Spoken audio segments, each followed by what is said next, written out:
எப்படிங்க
Assalamualaikum warahmatullahi wabarakatuh.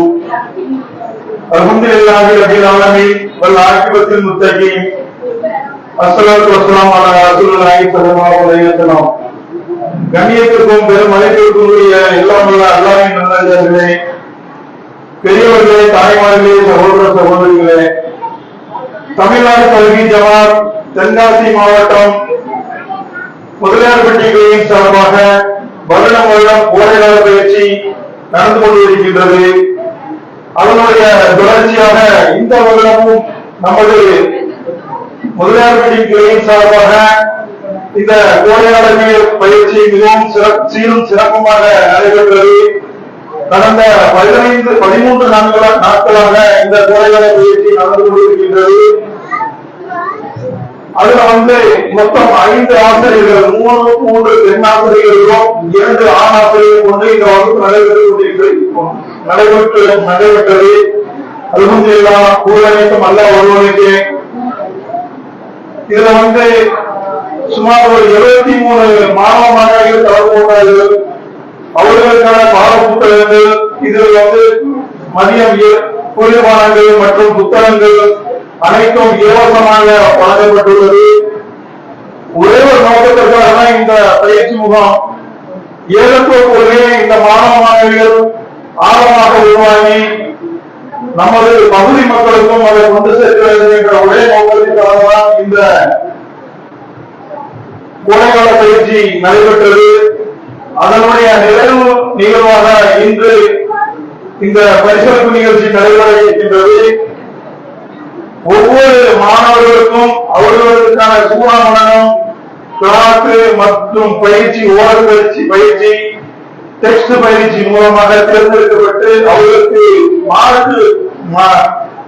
Mark விகிதமாக அவர்களை தேர்ந்தெடுத்து அவர்களுக்கு முதலிடம், 2வது இடம், 3வது இடம் என்ற தரவரிசையில் அமைத்து அவர்களுக்கு பரிசுகள் வழங்கியிருக்கின்றோம். இன்ஷா அல்லாஹ் அதன் தொடர்ச்சியாக முதலாவதாக கிராத் மனனம்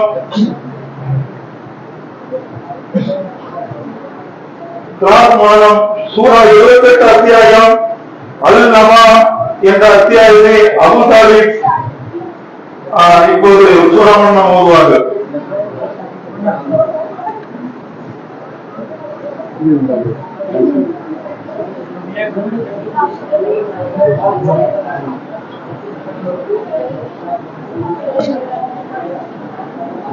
Assalamualaikum warahmatullahi wabarakatuh. Bismillahirrahmanirrahim.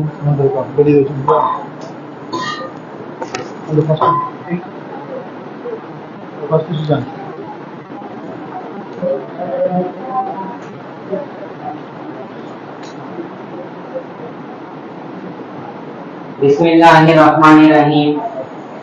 عما يتساءلون عن النبأ العظيم الذي هم فيه مختلفون كلا سيعلمون ثم كلا سيعلمون ألم نجعل الأرض مهادا والجبال أوتادا وخلقناكم أزواجا وجعلنا نومكم سباتا وجعلنا الليل لباسا وجعلنا النهار معاشا وبنينا فوقكم سبعا شدادا وجعلنا سراجا وهاجا وأنزلنا من المعصرات ماء ثجاجا لنخرج به حبا ونباتا وجنات ألفافا إن يوم الفصل كان ميقاتا يوم ينفخ في الصور فتأتون أفواجا وفتحت السماء فكانت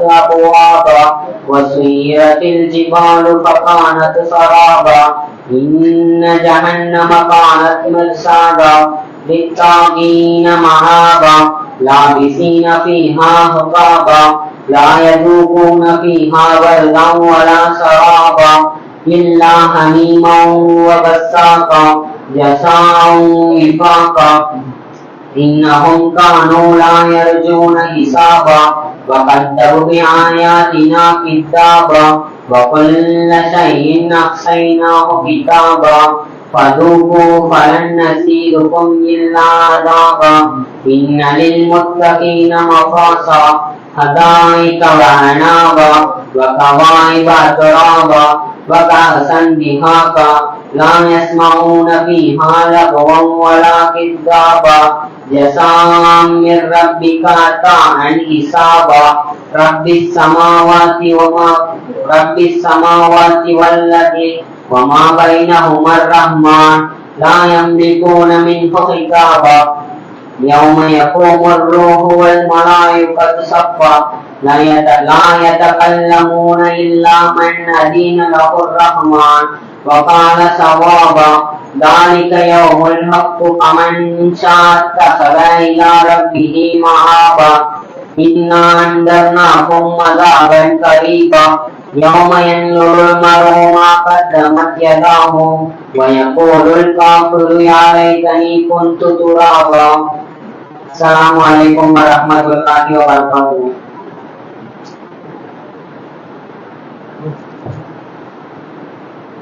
அல்ஹம்துலில்லாஹ். அடுத்தபடியாக அல் ஃபஜர் 89வது அத்தியாயம் அஸ்பர் ஓதுவார். அஸ்பர்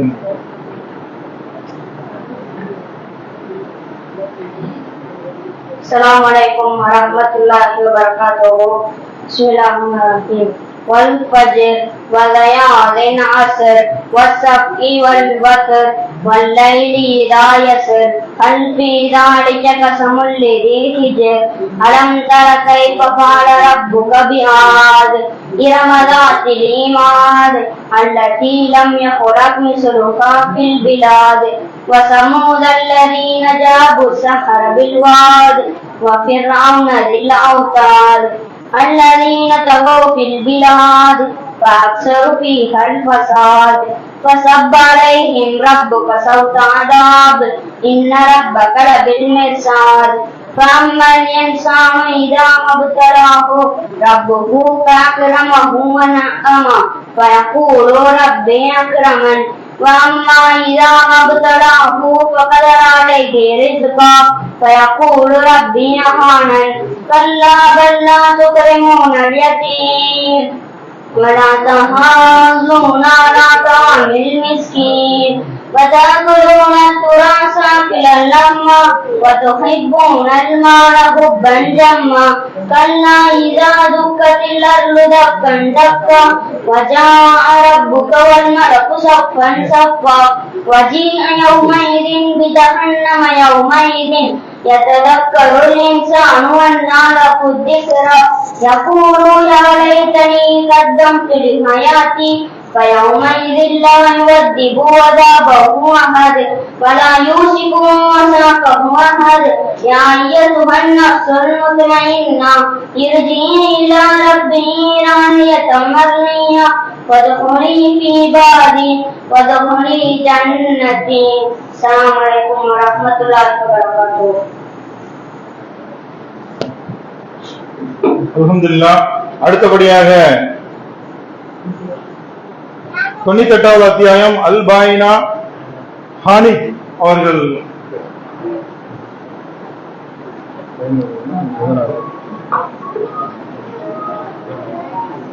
السلام عليكم ورحمة الله وبركاته. بسم الله الرحمن الرحيم. لم يكن الذين كفروا من أهل الكتاب والمشركين منفكين حتى تأتيهم البينة وما أمروا ليعبدوا الله مخلصين له الدين حنفاء ويقيموا الصلاة ويؤتوا الزكاة ذلك دين القيمة وما أمروا إلا ليعبدوا الله مخلصين له الدين حنفاء ويقيموا الصلاة ويؤتوا الزكاة ذلك دين القيمة إن الذين كفروا من أهل الكتاب والمشركين في نار جهنم خالدين فيها أولئك هم خير البرية. إن الذين عملوا الصالحات أولئك هم خير البرية. جزاؤهم عند ربهم جنات عدن من تجري من تحتها الأنهار خالدين فيها أبدا رضي الله عنه ورضي عنه ذلك لمن خشي ربه.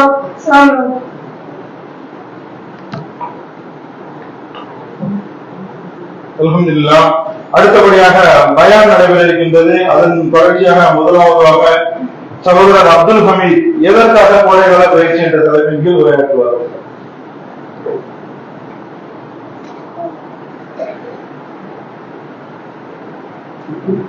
السلام عليكم ورحمة الله وبركاته. إن الحمد لله الذي نعبده ونستعينه ونستغفره ونعوذ بالله من شرور أنفسنا ومن سيئات أعمالنا. من يهدي الله فلا مضل له ومن يضلل فلا هادي له. ونشهد أن لا إله إلا الله وأشهد أن محمدا عبده ورسوله. أما بعد. قال ربي اشرح لي صدري ويسر لي أمري واحلل عقدة من لساني يفقهوا قولي. ربي زدني علما. வார்த்தைகளிலேயே சிறந்த வார்த்தை அல்லாஹ்வுடைய வார்த்தையாகும். வழிகாட்டிலேயே சிறந்த வழிகாட்டி முஹம்மது நபி ஸல்லல்லாஹு அலைஹி வஸல்லம் அவர்கள் காட்டி தந்த வழிகாட்டுதலாகும். காரியங்களிலேயே மிகவும் தீயது மார்க்கம் என்ற பெயரில் புதிதாக உருவாக்கக்கூடியதெல்லாம் அனைத்தும் பிதஅத் ஆகும். ஒவ்வொரு பிதஅத்தும் நாளை மறுமையில் நரகத்தை கொண்டு சேர்க்கும் என்று எச்சரிக்கையுடையவனாக எனது இந்த உரையை ஆரம்பம் செய்கின்றேன். எல்லாம் அல்ல அல்லாஹ்வின் நல்லடியார்களே, இந்த உலகத்தில் நாம் வாழ இருக்கின்ற உலகத்தில் ஏராளமான நற்பண்புகள் இருக்கின்றது. அதிலே நாம் இந்த உலகத்திலே மார்க்க கல்வி உலக கல்வி என்று 2 வகையான கல்வி இருக்கின்றது. இதிலே ஏராளமான மக்கள் இந்த மார்க்க கல்வியை எடுக்காமல் இந்த உலக கல்வியை மட்டும்தான் சின்சியரா பார்ப்பாங்க. ஏன்னா இந்த உலகத்துல இந்த உலகம் முக்கியம். ஒரு சின்ன குழந்தை பிறந்துச்சுன்னு நினைச்சுக்கோங்க, அந்த குழந்தை பிறந்தவன 3 வயசான எல்கேஜி சேர்ப்பாங்க. சேர்த்து முடிச்சோன அப்படி ஒரு படியா வந்துட்டு இருக்கும் போது லாஸ்ட் 10th முடிஞ்சோன அது ஒரு முக்கியமான ஸ்டேஜ். அப்ப அவங்க படிக்க வைப்பாங்க. படிக்க வச்சவங்க அது 11th 12th போகும். போனவன காலேஜ் படிச்சு அப்படியே தன்னுடைய வாழ்க்கைய அதன் வழியாக ஓடிடுவாங்க. அதுக்கப்புறம் காலேஜ் முடிச்சவன வேலையை தருவாங்க. வேலையை தடி அமெரிக்காவில பணம் சம்பாதிச்சு அப்படி அவங்க வாழ்க்கைய கழிச்சிருவாங்க. இந்த இடைப்பட்ட காலத்துல மார்க்க கல்வி என்ற ஒரு கல்வியை நாம படிக்கின்றோமா என்று பார்த்தா கிடையாது. ஏராளமான மக்கள் இந்த மார்க்க கல்வியை சாதாரணமா நினைச்சுக்கிறாங்க. ஆனா இந்த உலக கல்வி என்பது இந்த உலகத்திலே முடிஞ்சிடும். ஆனா மார்க்க கல்வி என்பது நாம பிறரிடத்துல எடுத்துரைச்சா ஏராளமான நன்மைகள் இருக்கிறது. நபி ஸல்லல்லாஹு அலைஹி வஸல்லம் அவங்க சொல்றாங்க, இந்த மார்க்க கல்வியை பத்தி நீங்க யார்கிட்ட உங்களுக்கு நன்மை யார் உங்களுக்கு சொல்றாங்களோ நீங்க பிறருடைய அவங்களை எடுத்துரைச்சா அது சதக்கத்துல் ஜாரியா இருக்குது. சதக்கத்துல் ஜாரியா என்று என்னன்னு பார்த்தோம்னா, நீங்க பிறரிடத்துல நீங்க சொல்றீங்கன்னா அவங்க அப்படியே கடைபிடிக்கிறாங்க. அதை கடைபிடிச்சோன்னு அவங்க அவங்க அவங்க கடைபிடிச்சோன்னா உங்களுக்கு அந்த நன்மை வந்து சேரும். அதே இது அவங்க திரும்பி விசாரணை சொல்லும் போது அவங்க கடைபிடிச்சாங்கன்னா அந்த நன்மை அவங்களுக்கு சேரும். அது நீங்க இருந்தாலும் அந்த நன்மை அவங்கள்ட்ட உங்களிடத்துல அடங்கி இருக்கும் அப்படின்னு சொல்லிட்டு நபி ஸல்லல்லாஹு அலைஹி வஸல்லம் அவங்க சொல்றாங்க. வேற முஸ்லீம்ல பதிவாகக்கூடிய செய்தி அபூ ஹுரைரா ரலியல்லாஹு அன்ஹு அறிவிக்கிறாங்க, சலக்க தரிக்கன் எல்தமீது பிஹி இல்மா, யார் கல்வியை தேடி ஒரு பாதையில் நடக்கிறார்களோ சகலல்லாஹு பிஹி தரிக்கன் இல ஜன்னா, அவருக்கு சொர்க்கத்தின் பாதையை அல்லாஹ் லேசாக்கின்றான் என்று நபி ஸல்லல்லாஹு அலைஹி வஸல்லம் அவங்க கூறுறாங்க. இந்த செய்தியில இருந்து என்ன புரியுதுன்னா, யார் வந்து கல்வி பக்கம் செல்றாங்களோ, அதாவது மார்க் கல்வியை பத்தி செல்றாங்களோ அவங்களுக்கு வந்து அல்லாஹ் வந்து சொர்க்கத்தின் பாதையை வந்து லேசாக்கிட்டான் என்று நபி ஸல்லல்லாஹு அலைஹி வஸல்லம் கூறுறாங்க. சரி, எதுக்காக இந்த கோடைகால பயிற்சி என்பதை நாம பார்ப்போம். எதுக்குன்னா முன்னாடி சொன்ன மாதிரி ஏகத்துவத்தை நாம வந்து சொல்றதுதான் இந்த கோடைகால பயிற்சி. அந்த கோடைகால பயிற்சியில 9:30 மணில இருந்து இந்த 1:30 வரை, அதாவது லுகர் தொழுது முடிச்ச வரை அவங்க சொல்லி கொடுப்பாங்க. அல்லாஹ் எங்க இருக்கான், அல்லாஹ் வானத்துல இருந்து அரசுல இருக்கான்னு அது சிறு குழந்தைகள் சொல்லுவோம். அதே மாதிரி நமக்கு என்ன வேதம் வழங்கப்பட்டிருக்குது, குர்ஆன்ல நபிமார்கள் எத்தனை பேர் கூறப்பட்டிருக்குது வரை எல்லாரும் சொல்லி கொடுப்பாங்க. முதல்ல வந்து நாம பார்த்தோம்னா அந்த சின்ன பிள்ளைகிட்ட கேட்டோம்னா முதல்ல வந்து எதுவும் தெரியாது. குர்ஆன்ல எவ்வளவு நபிமார்கள் எத்தனை நபிமார்கள் கூறப்படுதுன்னு கேட்டா தெரியாத சொல்லிடும். இப்ப கேட்டா தெரிஞ்சிடும். அதே மாதிரி அந்த சிறு பிள்ளைகளுக்கு வந்து பயான் எல்லாமே அந்த கைக்குள்ள நல்லா சொல்லிக் கொடுப்பாங்க. அதே மாதிரி இந்த ஏகத்துவத்தை நாம வந்து இதோட முடிச்சிடக்கூடாது. இந்த ஏகத்துவத்தை வந்து பிறரிடத்துல எடுத்து வைக்கணும் என்று நபி ஸல்லல்லாஹு அலைஹி வஸல்லம் சொல்றாங்க. அபூ ஹுரைரா ரலியல்லாஹு அன்ஹுட்ட வந்து ஒரு நபர் வந்து கேக்குறாங்க, எப்படி நீங்க இவ்வளவு சொல்றீங்க, ஏராளமான ஹதீஸ் அறிவிக்கீங்க அப்படின்னு கேக்குறாங்க. கேட்டோன்னே அபூ ஹுரைரா ரலியல்லாஹு சொல்றாங்க, நபி ஸல்லல்லாஹு அலைஹி வஸல்லம் வந்து நம்மகிட்ட ஒரு செய்தி கிடைத்தாலும் பிறருக்கு நாம வந்து எடுத்து வைக்கணும் என்று நபி ஸல்லல்லாஹு அலைஹி வஸல்லம் கூறியிருக்காங்க. அதை நான் வந்து கடைபிடிக்கிறேன் என்று சொன்னாங்க. இதற்காக தான் நான் எல்லாத்தையும் சொல்லியிருக்கேன், நீங்க வந்து இப்படி சொல்லணும், அதே மாதிரி நீங்க இந்த இதுல இப்படி செய்யக்கூடாது அப்படின்னு சொல்லிட்டு நான் இப்படி சொல்லுவேன் என்று அபூ ஹுரைரா ரலியல்லாஹு சொன்னாங்க. இதே மாதிரி ஏராளமான இருக்குது. அதே மாதிரி நபி ஸல்லல்லாஹு அலைஹி வஸல்லம் வந்து 2 விஷயத்துல வந்து நீங்க பொறாமைப்படலாம் அப்படின்னு சொல்லியிருக்காங்க. வேற எந்த விஷயத்துல நீங்க பொறாமைப்படக்கூடாது அப்படின்னு சொல்லியிருக்காங்க. அது என்ன விஷயம்னா, யாருக்கு வந்து யாருக்கு வந்து முழுமையான கல்வி கிடைக்கும் அந்த கல்வியை வந்து பிறரிடத்துல வந்து எடுத்து வைப்பாங்க, அவங்களுக்கும் சொல்லி கொடுப்பாங்க, நீங்களே வாங்குவாங்க அப்படின்னு சொன்னாங்க. இரண்டாவது என்னன்னா, நாங்க யார் வந்து நிலையான தர்மம் வந்து செலுத்தினாங்களோ அவங்களுக்கு இது இருக்கு அப்படின்னு சொல்லிட்டு சொன்னாங்க. இந்த 2 விஷயத்துல நீங்க வந்து பொறாமைப்படலாம் அப்படின்னு சொல்லிட்டோம் நபி ஸல்லல்லாஹு அலைஹி வஸல்லம் சொல்றாங்க. ஆனா அதே மாதிரி சொல்றாங்க, யார் இந்த இது எழுதுவதிலேயோ அவங்களுக்கு நன்மை சேராது என்று சொல்றாங்க.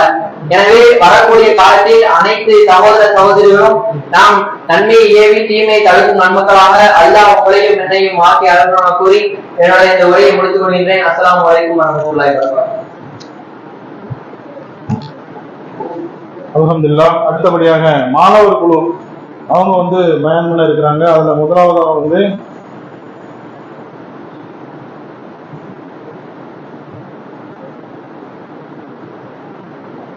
பிரார்த்தனை என்ற தலைப்பின் கீழ் மாணவர் வந்து தானிஷ் அவர்கள் உரையாற்றுவார்கள்.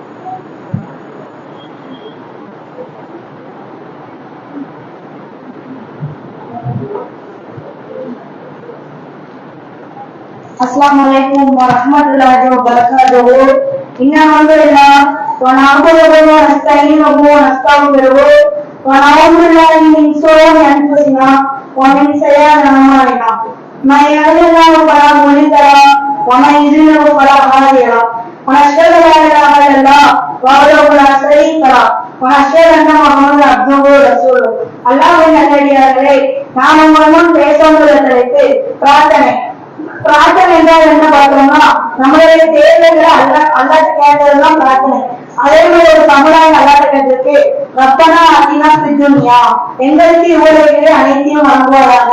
அதுக்கு அல்லாஹ் சொல்லலாம், வமா லஹுல் ஆகிரத்து மின் கலக், அவர்களுக்கு மறுமையில் எந்த பாக்கியமும் இல்லை.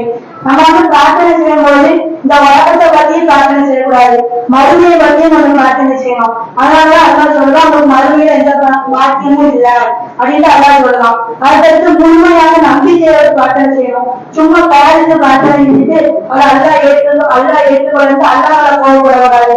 நம்ம முழுமையா நம்பி நம்பிக்கையோடு பிரார்த்தனை செஞ்சோம்னா அல்லாஹ் அதை ஏற்றுக்கொள்வான். அதுக்கடுத்து பிரார்த்தனை வந்து 3 நாளா அல்லாஹ் கேட்டா அது அங்கீகரிக்கப்படும். முதல்ல வந்து பஜருக்கு முன்னாடி ஒரு 3 மணி அளவு அல்லாஹ் வந்து 7வது வாரத்துல வந்து முதல்வனுக்கு வருவான். அப்ப நம்ம என்ன பிரார்த்தனை செஞ்சாலும் அதை அல்லாஹ்வே ஏற்றுக்கொள்ளப்படும். 2வது வந்து வெள்ளிக்கிழமை ஜும்மால பயான் முடிஞ்சவங்க தொழுகை நிறுத்தி அத்தையெல்லாம் ஓதி முடிச்சோன்னா கடைசி 30 செகண்ட்ல நம்ம என்ன பிரார்த்தனை செஞ்சாலும் அது அல்லாஹ்விடம் ஏற்றுக்கொள்ளப்படும். 3வது வந்து சஜிதால வந்து நம்ம ஓடக்கூடிய துவாவை ஓதிட்டு நம்ம என்ன பிரார்த்தனை செஞ்சாலும் அதுவும் அல்லாஹ்விடம் ஏற்றுக்கொள்ளப்படும். நம்ம ஒரு தடவை 2 தடவை பிரார்த்தனை செஞ்சுட்டு விட்டுறக்கூடாது. அது மீண்டும் பிரார்த்தனை செஞ்சுக்கிட்டே இருந்தாலும் அல்லாஹ்விடம் ஏற்றுக்கொள்ளப்படும். அதுக்கடுத்து நம்ம யூனுஸ் நபியை பத்தி நம்ம எல்லாத்துக்குமே தெரியும். அல்லாஹ் வந்து யூனுஸ் நபி அவங்க நபியா இருந்தாங்க, ஒரு சமுதாயத்தை அனுப்பி வச்சோம். அந்த சமுதாயத்துல யூனுஸ் நபி சொன்னாங்க, நீங்க அல்லாஹ்வே பின்பற்றுங்க அப்படின்னு சொன்னாங்க. அதுக்கு அந்த சமுதாயம் கேட்கவே இல்லை. உடனே யூனுஸ் நபி அல்லாஹ்வே சொல்லிருக்காங்க, அல்லாஹ் நான் சொல்றதே இந்த சமுதாயம் கேட்கவே இருக்கு, நீங்க இந்த சமுதாயத்தை பார்த்துக்கோ அப்படின்னு யூனுஸ் நபி சொல்லிட்டு போயிருக்காங்க. அல்லாஹ் வந்து அந்த சமுதாயத்தை அழிக்க வைத்தான். உடனே அந்த சமுதாயத்துல உள்ளவங்க யூனுஸ் நபி சொன்னது சரிதான், நம்ம அவங்க சொன்னது அப்பவே கேட்டுக்கணும் அப்படின்ட்டு அந்த சமுதாயம் எல்லாரும் பின்பற்ற ஆரம்பிச்சு மறுபடியும் யூனுஸ் நபி அந்த சமுதாயத்துக்கு வராங்க. மறுபடியும் யூனுஸ் நபி அந்த சமுதாயத்துக்கு வராங்க. பார்த்தா கோவில் இருந்துச்சு, அதே மாதிரிதான் அந்த சமுதாயம் இருக்கு. அல்லாஹ் வந்து யூனுஸ் நபி கோவம் கொடுத்தாங்க, நான் அந்த சமுதாயத்தை அழிக்கணும்னு நினைச்சோம், இன்னும் அழிக்கல அப்படின்ட்டு யூனுஸ் நபி கடற்கரைக்கு போயிருந்தாங்க. கடற்கரைக்கு போய் ஒரு கப்பல் ஏறுறாங்க. அந்த கப்பல் வந்து செல்லமா இருக்கு.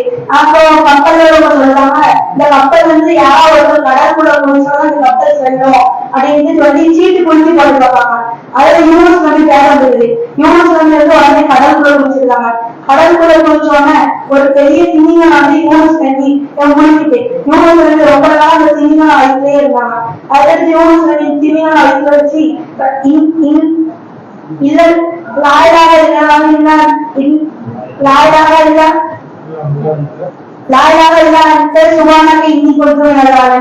நான் முன்னிட்டதே எந்த கடவுளும் இல்லை, நான் அநியாயக்காரனாக ஆகிவிட்டேன் அப்படின்ட்டு பிரார்த்தனை செய்யணும். அல்லாஹ் வந்து யூனுஸ் நபி என்ற பெரிய திமிங்கலம் வயிற்றுல வெளியெடுத்தான். அதுக்கடுத்து குகைவாசி எடுத்துக்கொள்ளுங்க. ஒரு 3 பேரும் ஒரு மலை மேல நடந்து போயிட்டு இருந்தாங்க. அப்ப பெரிய மழை வந்தது. உடனே ஒரு 3 பேரும் அந்த 3 பேரும் ஒரு குகைக்குள்ள போயிட்டாங்க. இந்த குகைக்குள்ள போனாங்க. அந்த குகையோட வாசலை பெரிய பாறை வந்து அந்த குகை வாசலை அடைச்சிது.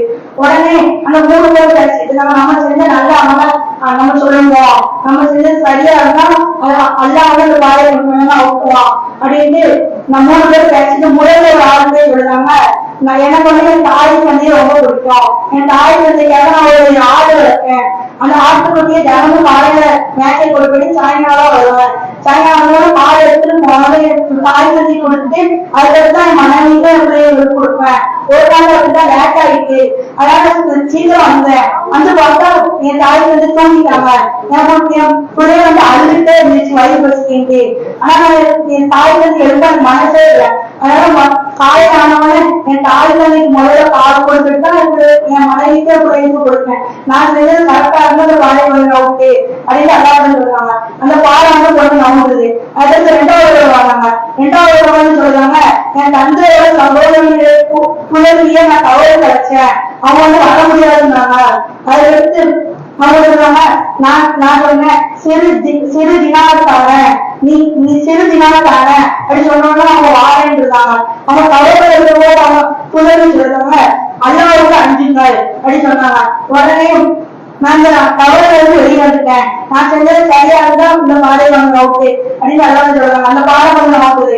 3வது பாடம் சொல்றாங்க, நான் வந்து ஒரு ஆளை வேலைக்கு கூப்பிட்டேன், நான் சொன்ன வேலையை செஞ்சா உங்களுக்கு வந்து ஒரு படத்தை நிறுத்தாங்க அப்படின்னாங்க.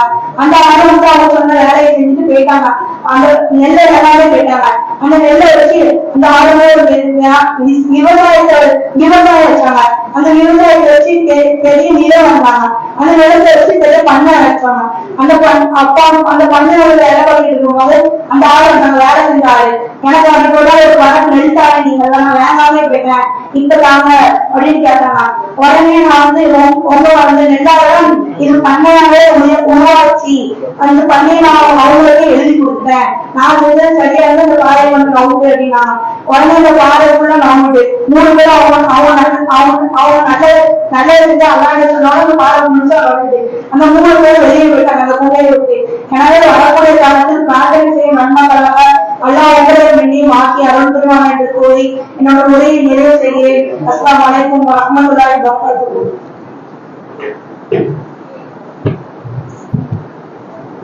அல்ஹம்துலில்லாஹ். அடுத்தபடியாக குர்ஆன் ஓதுவதின் சிறப்பு என்ற தலைப்பின் கீழ் அஸ்லீம் முகமது மாணவர் அஸ்லீம் முகமது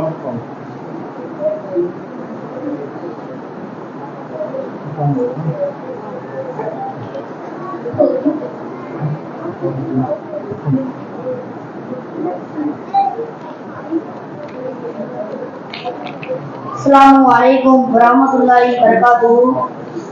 எல்லாம் அல்ல அல்லாஹ்வின் அடியார்களே, நான் உங்கள் முன் எடுத்துக்கொண்ட தலைப்பு குர்ஆன் ஓதுவதின் சிறப்பு. அல்லாஹ் இறக்கப்பட்ட வேதம் திருக்குர்ஆன்.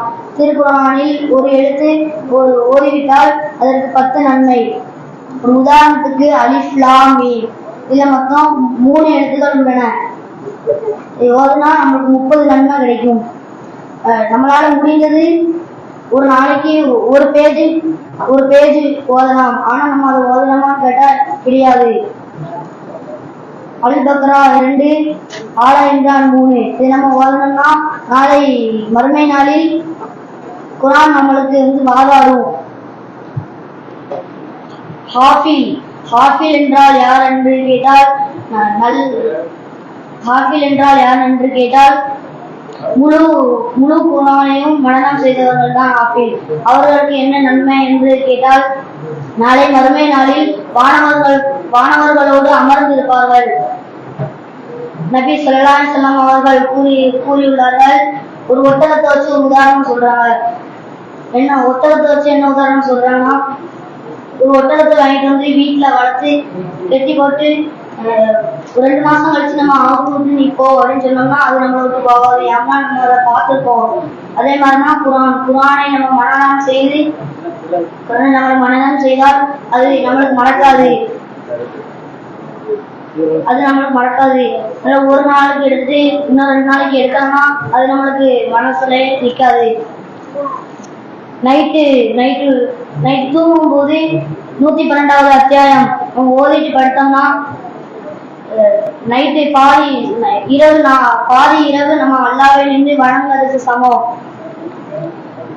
நம்ம இப்ப ஒன்று கூடி திருமறை வசனங்களை நம்ம ஓதுனோம்னா நம்ம பக்கத்திலே வானவர்கள் அமர்ந்திருப்பார்கள். ரமலான்ல மட்டும் நம்ம குர்ஆன் எடுத்து நம்ம ஓதுறோம். ரமலான் முடிந்தவுடன் ஒரு சிலருக்கு வச்சிருந்தோம். அப்புறம் நம்ம அதை தொடக்கூட மாட்டோம். அப்புறம் அடுத்த தடவை ரமலான் வரும்போது தான் நம்ம எடுத்து வருவோம். எனவே வரக்கூடிய காலத்தில் அனைத்து சகோதர சகோதரிகளும் குர்ஆனை ஓதி நாளை மறுமையில் ஜன்னத்துல் ஃபிர்தௌஸ் என்ற உயர்ந்த சொர்க்கத்தை அல்லாஹ் உங்களுக்கும் எனக்கும் வாலிபைத்து வைப்பானாக. அஸ்ஸலாமு அலைக்கும் வரஹ்மத்துல்லாஹி வபரகாத்துஹு.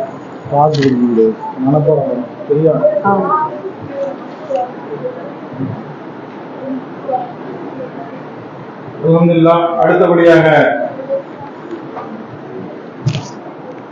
சிறுவர்கள் நிசாம் ஆடை அணிவதின் ஒழுங்குகள் என்ற சிறப்புகளை விளக்குவார்கள். நிசாம் வா.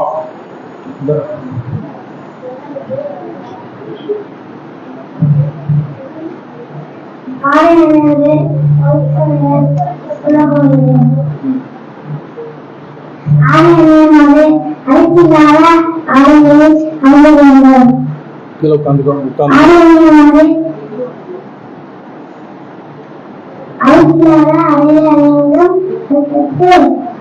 சுத்தமான அணியை அணிய ஆடைகள் தலைமை பொறாமை ஆடைகள் அணிய வேண்டும். ஆடைகள் அணியும்போது ஆண்கள் அணிய பெண்கள் போடக்கூடாது, பெண்கள் அணிய ஆண்கள் அணியக்கூடாது. அதாவது அழகு இல்லாத அணியை அணிவிட்டு அழகு இல்லாத ஆடைகளை அணிய வேண்டும். வெள்ளாடை பெண்ணாடை வெள்ளாடை அடுத்தபடியாக பெயர் கூறப்பட்ட மலக்குமார்கள் அவர்களை விவரங்கள் உருவாக்கும் முகமது அப்துல்லா, கே முகமது அப்துல்லா. பெயர் கூறப்பட்ட மலக்குமார்கள்.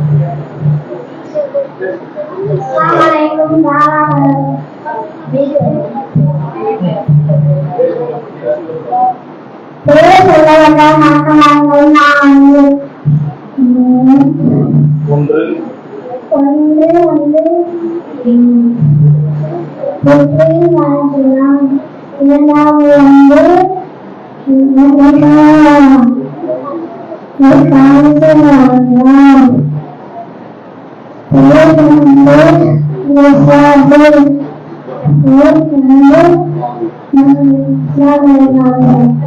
அடுத்தபடியாக ரிஃபாய், செருப்பாணிவதன் ஒழுங்குகள்.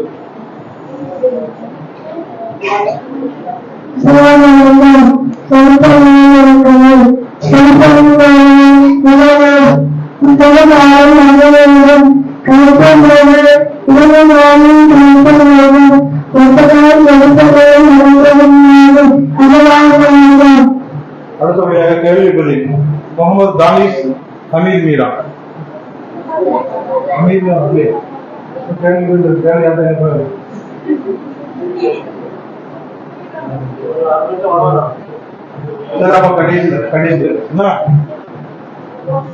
அடுத்தது வந்து பிற முஸ்லிம்களுக்கு செய்ய வேண்டிய கடமைகள் என்ற தலைப்புக்கு சம்சுதீன் ஆசிப். மெதுவா தள்ளிடாத.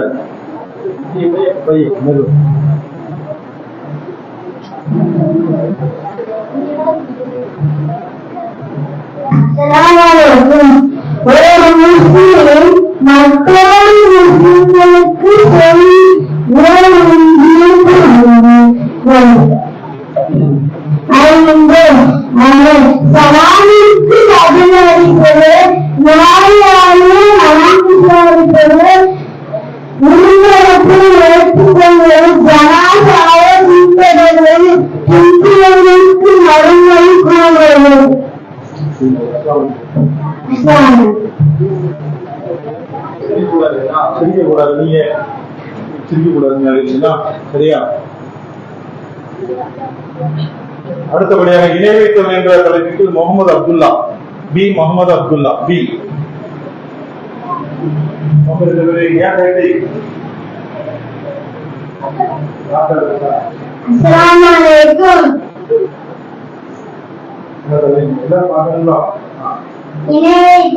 எல்லாம் அல்ல அல்லாஹ்வின் நல்லடியார்களே, நான் உங்களுக்கு முன் எடுத்துக்கொண்ட தலைப்பு இணை வைத்தல். இணை வைத்தல் என்றால் அல்லாஹ்வை தவிர மற்ற யாரையும் வணங்கினால் அதுதான் இணை வைத்தல் என்று நபி ஸல்லல்லாஹு அலைஹி வஸல்லம் அவர்கள் அறிவிக்கிறார்கள். அல்லாஹ் அவனுக்கு சொர்க்கத்தை தடை செய்து விட்டான்.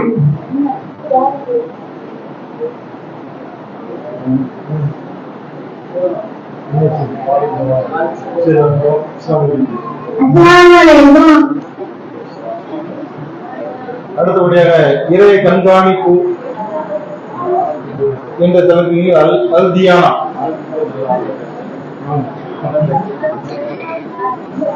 எங்க விடுவோம் அப்படியோ கொஞ்சம் நம்பி உள்ள தலையில இவங்க ஓடி வருவாங்க. இன்னும் உள்ள வாங்க, உள்ள வாங்க, ஓடி வருவாங்க. நான் எடுத்துக்கொண்ட தலைப்பிலே கண்காணிப்பு எல்லாம் அல்ல அல்லாஹ்வின் அருளாகும். உங்களையும் நான் எடுத்துக்கொண்ட தலைப்பிலே கண்காணிப்பு அல்லாஹ் தலைப்பின் மறுபுறம் கூறினான், நீங்கள் எழுதியிருந்தால் நான் உங்களுடன் இருக்கிறேன் என்று அல்லாஹ் கூறுகிறான். ஆனால் நாம் ரமலான் மாதத்தை தவிர இறை பயன்களை யாரும் நம்மை பார்க்கவில்லை என்று நாம் தீமை செய்கிறோம்.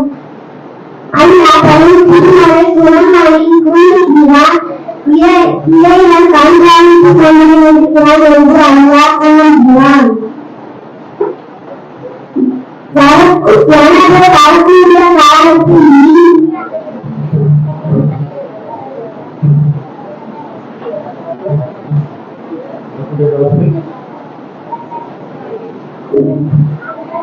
சரி, அடுத்ததாக மதீன் பள்ளிவாசல் என்ற தலைப்பின் மதீன். அஸ்ஸலாமு அலைக்கும் வரஹ்மத்துல்லாஹி வபரகாத்துஹு.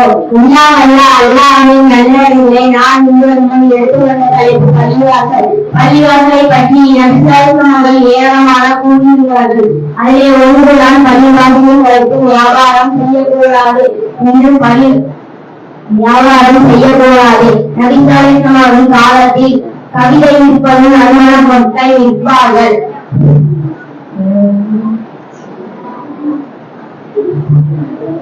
அதை போன்று நபிசாலிக்கும் அவர்கள் காலத்தில் ஒரு மனிதர் வெள்ளை ஒட்டகத்தை காணும் என்று அறிவிப்பு செய்தார்கள். அதை நபிசாலிக்கும் அவர்கள்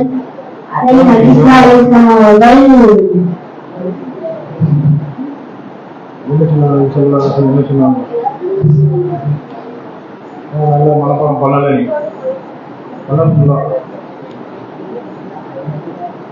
எத்தனை லீவ் போட்டேன்? எத்தனை லீவ் போட்டேன்? லீவ் போடாம வந்தவங்க பண்ணல. சரி, அஸ்ஸலாமு அலைக்கும். அடுத்தபடியாக மரணம் என்ற தலைப்பின் கீழ் ஆஷா ருஹைனா.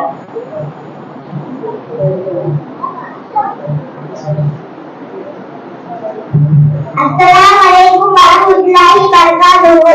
எல்லாம் வல்ல அல்லாஹ்வின் நல்லடியார்களே, நான் உங்கள் முன் பேசும் இந்த தலைப்பு மரணம். அல்லாஹ் தன்னுடைய திருமறை குர்ஆனிலே கூறுகிறான், ஒன்று நப்சின் தாய்கத்தினோ எல்லா உயிரும் மரணத்தை சுவைத்தே வேணும் என்று கூறுகிறான். அதை கொண்டு முஹம்மது ஸல்லல்லாஹு அலைஹி வஸல்லம் அவர்கள் கூறுகிறார்கள், நீங்கள் உறுதியான இரும்பு கோட்டைக்குள் இருந்தாலும் உங்களுக்கு மரணம் வந்தே தீரும். மரணம் வந்தே தீரும் என்று மரணம் வந்தே தீரும்.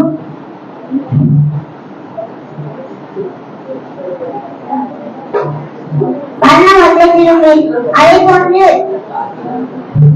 மரணம் நமக்கு எந்த நேரத்திலும் வரலாம். மரணம் எந்த நேரத்திலும் நமக்கு வரலாம் என்று நினைத்து நன்மையை அதிகம் அதிகம் செய்ய வேண்டும் என்ற நோக்கத்தோடு வாழும் நன்மக்களாக அல்லாஹ் உங்களையும் என்னையும் ஆக்கி அருள் புரிவாங்க. அஸ்ஸலாமு அலைக்கும் வரஹ்மத்துல்லாஹி. அடுத்தபடியாக அப்துல்லா பிஸ்மில்லா என்ற தலைப்பின் அப்துல்லா. அஸ்ஸலாமு அலைக்கும் வரஹ்மத்துல்லாஹி வபரகாத்துஹு. எல்லாம் அல்லாஹ்வின் அன்பும் அருளும் அல்லாஹ்வின் தூதர் மீதும் சஹாபாக்கள் மீதும் தாபிகள் மீதும் பழைய தாபிகள் மீதும் குறிப்பாக இந்த அமர்ந்திருக்கும் உங்கள் மீதும் என் மீதும் உண்டாகட்டுமா. நான் எடுத்துக்கொண்ட தலைப்பு பிஸ்மில்லா. அன்பானவர்களை அல்லாஹ் மிகவும் அருளாளன். அன்பாளன் அந்த அல்லாஹ்வின் ரஹ்மத் மிக உயர்வானது. அந்த அருளை போதும் என்ற வேணும் என்ற யாரும் கூறிவிட முடியாது. அந்த அல்லாஹ்வின் அருள் எல்லாருக்கும் தேவையானது. அந்த அருள் இல்லை என்றால் நாம் எந்த காரியத்தையும் செய்ய முடியாது. அந்த பேரர்களை நாம் பெற வேண்டும் என்றால் நாம் எல்லா பேரர்களும் அந்த இறைவனின் பெயரை சொல்ல வேண்டும். அதாவது நாம் நமக்கு எல்லா பேர்களையும் சொல்லி தொடங்க வேண்டும். நாம் நமது எல்லா பேர்களையும் சொல்லி தொடங்கினால் அந்த பெயர்களை அனைத்திலும் அல்லாஹ்வின் அருள் காண முடியும். இல்லை என்றால் அல்லாஹ்வின் அருளை விட்டு நாம் தூரமாகி விடுவோம். எனவே நாம் நமது எல்லா பெயர்களையும் சொல்லிக்கொண்டு அல்லாஹ்வின் அருளை பெறுவோம். அஸ்ஸலாமு அலைக்கும் வரஹ்மத்துல்லாஹி வபரகாத்துஹு. அடுத்தபடியாக சுமையா கலிவரையில் நுழையும் போது ஓதும் துஆ.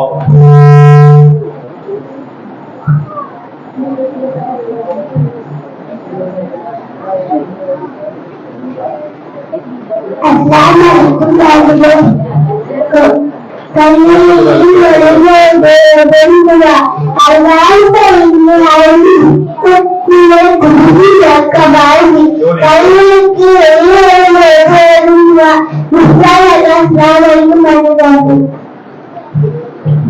அடுத்தபடியாக ரிஹானா பொறுமை என்ற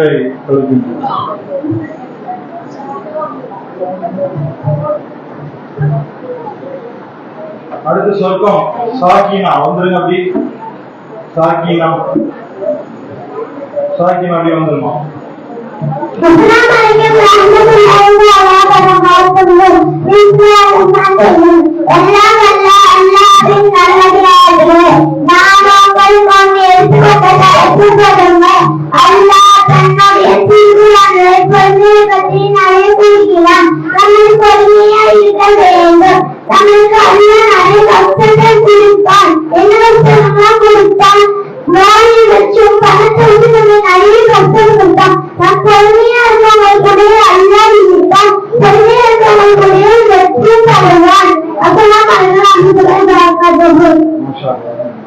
அடுத்தபடியாக சங்கீனா.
அடுத்தபடியாக மானிசா அல்தியான கேள்விப்பதிவு.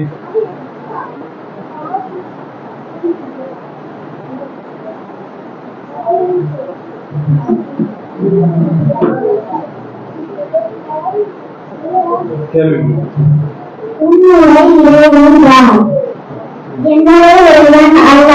அல்லாஹ் எங்கே இருக்கிறான்? அல்லாஹ் வானத்தின் மேலே உள்ள அர்ஷிலே இருக்கிறான். இவ்வுலகில் அல்லாஹ்வை பார்க்க முடியுமா? இவ்வுலகில் அல்லாஹ்வை பார்க்க முடியாது. மறுமையில் அல்லாஹ்வை பார்க்க முடியுமா? அருமையில் சொர்க்கவாசிகளாலே அல்லாஹ்வை பார்க்க முடியும். அல்லாஹ் நம்மளை எதற்காக படைத்தான்? அல்லாஹ் அவனை வணங்குவதற்காக படைத்தான். மனிதர்கள் அல்லாஹ்விற்கு செய்ய வேண்டிய கடமை என்ன? அல்லாஹ்வுக்கு இணை வைக்காமல் இருப்பது. அல்லாஹ் மனிதர்களுக்கு செய்ய வேண்டிய கடமை என்ன? இணை வைக்காமல் இருப்பவர்களுக்கு செல்வத்தை தர வேண்டும். தௌஹீதுல் கலிமா என்று அதன் பொருள் என்ன? லா இலாஹ இல்லல்லாஹ் முஹம்மது ரசூலுல்லாஹ் என்பதாகும் பொருள். வணக்கத்துக்கு கோருவன் அல்லாஹ்வை தவிர வேறு யாரும் இல்லை.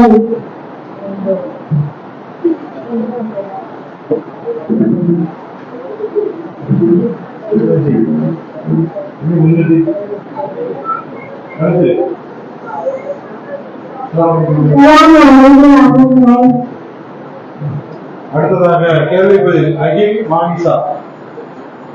அகில் மாவிசா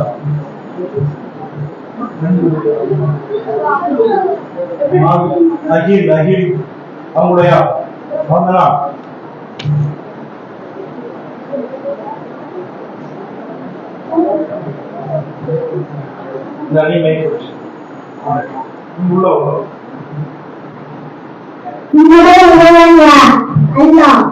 அல்லாஹ் எங்கே இருக்கிறான்?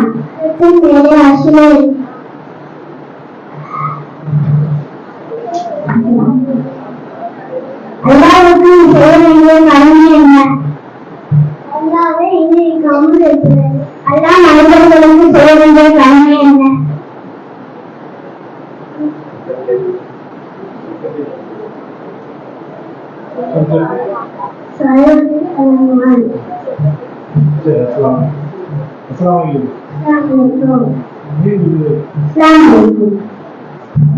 அடுத்தபடியாக ஈமானின் உறுதி கப்சா.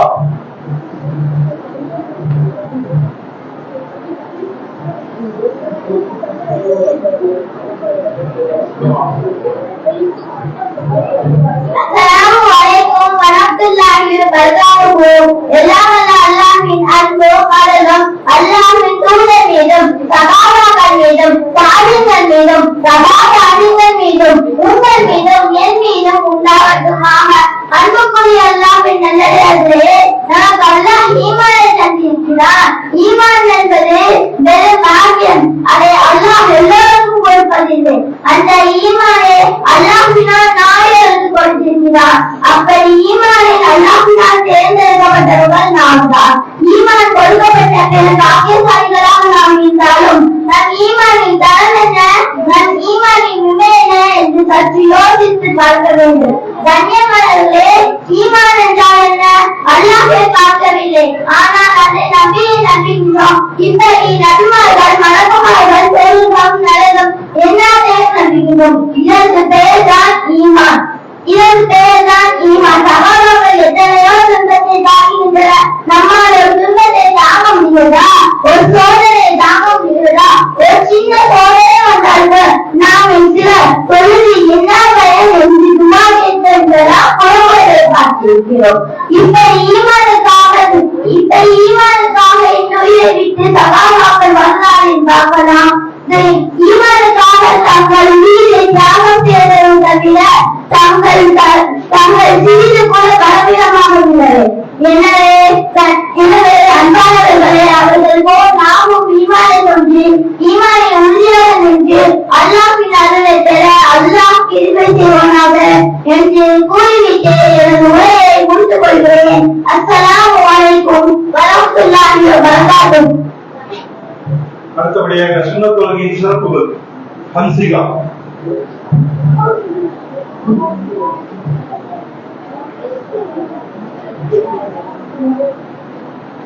அஸ்ஸலாமு அலைக்கும் வரஹ்மத்துல்லாஹி வபரகாத்துஹு. எல்லாம் வல்ல அல்லாஹ்வின் நல்லடியார்களே, ஏழைகளின் சாந்தியும் சமாதானமும் உங்கள் மீதும் எங்கள் மீதும் என்றென்றும் நிலவுமாக என்று என்னுடைய நாளும் செய்கின்றேன். நான் உங்கள் எடுத்துக்கொள்ளப்படுகிறேன். சுன்னத் தொழுகை நன்மைகள். உம்மா அன்பாளர்கள் அறிவிக்கிறார்கள், யார் ஒவ்வொரு நாளும் 12 ரகாத்கள் தொழுகிறார்களோ அவர்களுக்கே சொர்க்கத்தில் ஏமாளிகள் எழுதப்படுகிறது என்று நபிஸல்லல்லாஹு அலைஹி வஸல்லம் அவர்கள் கூறினார்கள். ஆனால் நாம் சுன்னத் தொழுகைக்கு முக்கியத்துவம் கொடுப்போமா என்று பார்த்தால் கிடையாது. ஆனால் மக்கள் மைதானத்தில் கேள்வி கேட்ட பிறகு நிசாந்தியாகில் நன்மைக்கு போடப்படும். அப்போது இசை அந்தமாக இருக்கும். அப்போது அல்லாஹ் என்னுடைய அடியானுக்கு முதலாக சொல்லியிருக்கிறதா என்று கேட்பான். அதற்கு மாணவர்கள் இருக்கின்றது என்பார்கள். அப்போது அதற்கு அல்லாஹ் கூறினான், அந்த உண்மையான தொழிலை நன்மை பக்கம் போடுங்கள் என்று கூறினான். நன்மை பிள்ளை நிறைந்த நன்மை நிறைவே அதற்கு என்று நபிஸல்லல்லாஹு அலைஹி வஸல்லம் அவர்கள் கூறினார்கள். நான் இந்த உண்மையான தொழிலை பராமரிக்கின்றோம். எனவே வரக்கூடிய காலத்தில் உண்மையான தொழிலை நன்மைகளா அல்லாஹ் உங்களை மாற்றி அழைப்புகளாக அஸ்ஸலாமு அலைக்கும் வரஹ்மத்துல்லாஹி வபரகாத்துஹு. அடுத்தபடியாக அற்புத வேதம் ஜன்னத் ஃபர்தௌஸ்.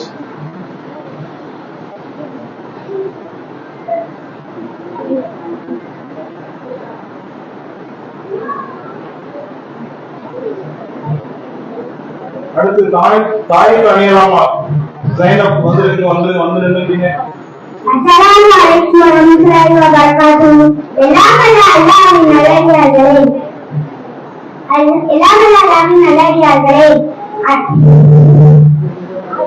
அஸ்ஸலாமு அலைக்கும் வரஹ்மத்துல்லாஹி வபரகாத்துஹு. எல்லாம் அல்லாஹ்வின் அன்பும் அருளும் அல்லாஹ்வின் தூதர் மீதும் சஹாபாக்கள் மீதும் தாபீன்கள் மீதும் தபாதாபீன்கள் மீதும் இன்னும் உங்கள் மீதும் என் மீதும் உண்டாகட்டுமாக. அன்பிற்குரிய அல்லாஹ்வின் நல்லடியார்களே, உலகத்தின் மனித சமுதாயத்தை வழிநடத்துவதற்காக அல்லாஹ்வால் அருளப்பட்டவராக அழைக்கிறான். உலகத்தில் எத்தனையோ புத்தகங்கள் இருக்கிறது, எத்தனையோ புத்தகங்கள் நாம் ஆசிரியர்களும் கற்பிக்கிறோம் தெரிந்து கொள்கிறோம். ஆனால் நபிகள் நாயகம் ஸல்லல்லாஹு அலைஹி வஸல்லம் அவர்களுக்கு அல்லாஹ் அறிந்த அத்தியாயத்திற்கு புத்தகத்திற்கு கிடையாது. உலகத்தில் ஏழென்ற நூல்களும் புத்தகங்களும் ஏற்பட்ட முடியாத மாபெரும் சமூகத்திற்கு அழைக்கிறான். அதில் பரப்பியிருக்கிறான். அகிலத்தில் படைத்திருக்கிறான்.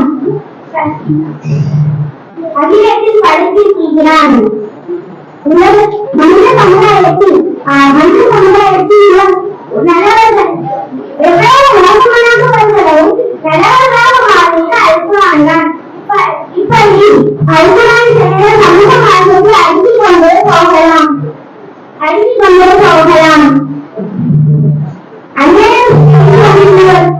கொண்டே போகலாம்.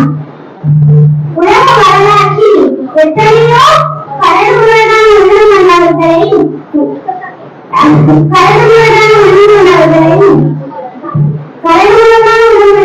கல்விக்கு முதல் கொண்டவர்களையும் தன் நட்சத்திர வார்த்தையால் ஈர்த்து தன் அழித்துக் கொண்டு வந்த பெருமைக்குணம் மட்டுமே உண்டு.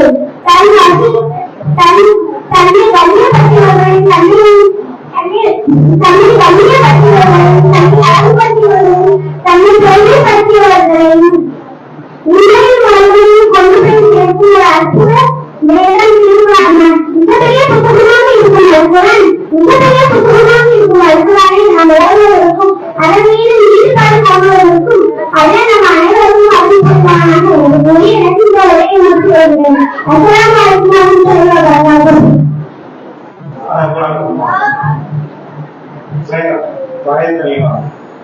நம்மை பற்றுதலாக நான் இந்த விமர்சனம் எடுத்துக்கொண்ட தலைப்பு தாயை தண்ணீராமா. இந்த தலைப்பை நான் எடுத்துக்கொண்ட நோக்கம் என்னவென்றால் இந்த காலகட்டத்தில் தாயத்தி என்பது இலவாக இருக்கிறது. உதாரணம், வயிற்றிற்கும் நோய் நெருப்படி காரணத்திற்காக இந்த தாயத்திருக்கிறது. ஆனால் நடுப்பையில் யார் இந்த தாயத்திருக்கிறார்களோ அவர்கள் நம்மை பார்க்கவில்லை என்று கூறுகிறார்கள். அதாவது நம்பிக்கை வைக்காமல் அந்த தலைவருக்கு நம்பிக்கை வருகிறார்கள். இதுவரை இணை வைத்ததாக இருக்கிறது. அவனால் தன்னுடைய திருக்குறான் கூறுகிறான், அவர்கள் தங்கிடம் கூறுகிறான் தாயத்தில் என்பது இணை வைத்ததாக இருக்கிறது. அவர்கள் தங்குமிடம் என்று அவனால் கூறுகிறான். அனைத்து சகோதரர்களும் தாயத்தின் மீது நம்பிக்கை வைப்பார்கள். அல்லாஹ்வின் மீது நம்பிக்கை வைக்கிறான். நல்ல மக்களாகவும் அவன் உண்மையை வேண்டாட்டு அறிவிக்கிறான்.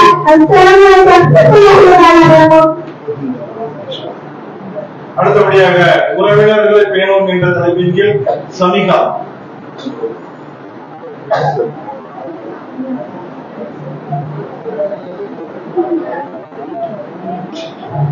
அஸ்ஸலாமு அலைக்கும் வரஹ்மத்துல்லாஹி வபரகாத்துஹு. எல்லாம் அல்லாஹ்வின் நல்லடியார்களே, நான் இன்று உங்களுடன் பேசுகிறேன் உறவினர்களை பேணுங்கள். எந்த ஒரு மனிதனும் உறவுகளே வேண்டாம் என்று சொல்லி தன்னந்தனியாக வாழ்ந்திட முடியாது. உறவினர் என்று முறையாக இருந்தாலும் ஒரு மனிதன் பெறுவர்கள் உறவினர்கள் தான். அவர்களின் கை கொடுக்கும் நேரத்தில் அவர்கள் குடும்பத்தை கட்டுப்படுத்த அவர்களோடு பகிர்ந்து கொள்ளும் போதுதான் உறவினர்கள். இந்த உறவினர்கள் அவர்களுக்கு முக்கியத்துவத்தின் மூலமாக சேர்ந்து மன சமுதாயம் வாழ்ந்து கொண்டிருக்கிறது. உறவு என்றால் என்ன, அவர்களால் என்ன பயம் என்று அறியாமலேயே புரிந்து கொண்டு அறிந்து கொண்டு வாழ்ந்திருக்கிறார்கள். இஸ்லாமிய வாழ்நாள் தொழிலாளர்கள் முக்கியத்துவம் செயல்படும் நன்மைகளும் தெளிவாகிறது. அல்லாஹ் திருமறையில் உறவுகளின் முக்கியத்துவத்தை பற்றி பலரும் கூறியிருக்கிறார். உறவுகளின் கொண்டாடுவதை மூலமாக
கல்வியை தேடி என்ற தலைப்பில்.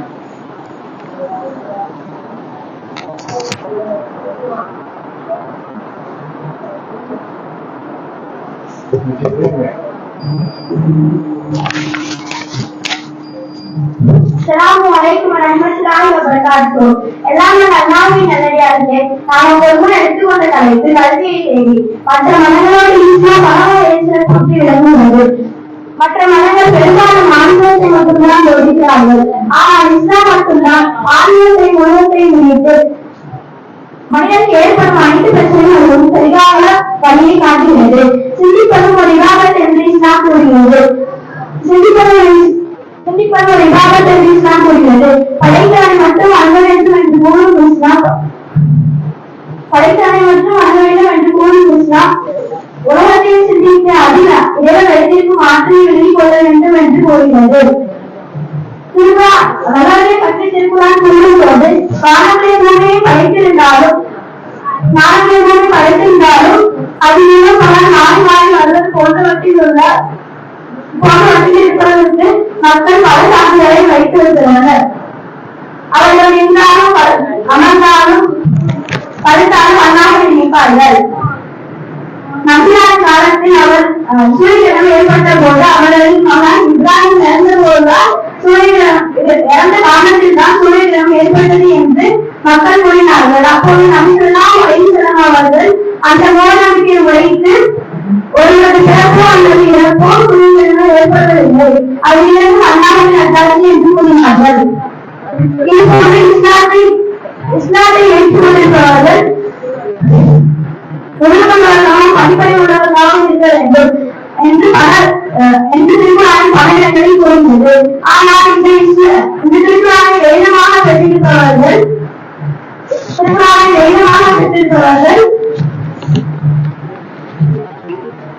பெரும்பாலும் மூடநம்பிக்கையில் படிப்படி இல்லாமல் இருக்கிறார்கள். இந்த கல்வியாளர்கள் கல்வி முக்கியத்துவத்தை உணர்ந்து குழந்தைகளை படிப்பு பாதியை நிறுத்திடாமல் உயர்கல்வியில் சேர்த்து அவர்கள் நல்ல நிலையில் வருமாறு அவர்களுக்கு முயற்சி செய்ய வேண்டும். எனவே கல்வியை தேடி அதன்படி நடந்து கொள்வதற்கு அல்லாஹ் உங்களையும் என்னையும்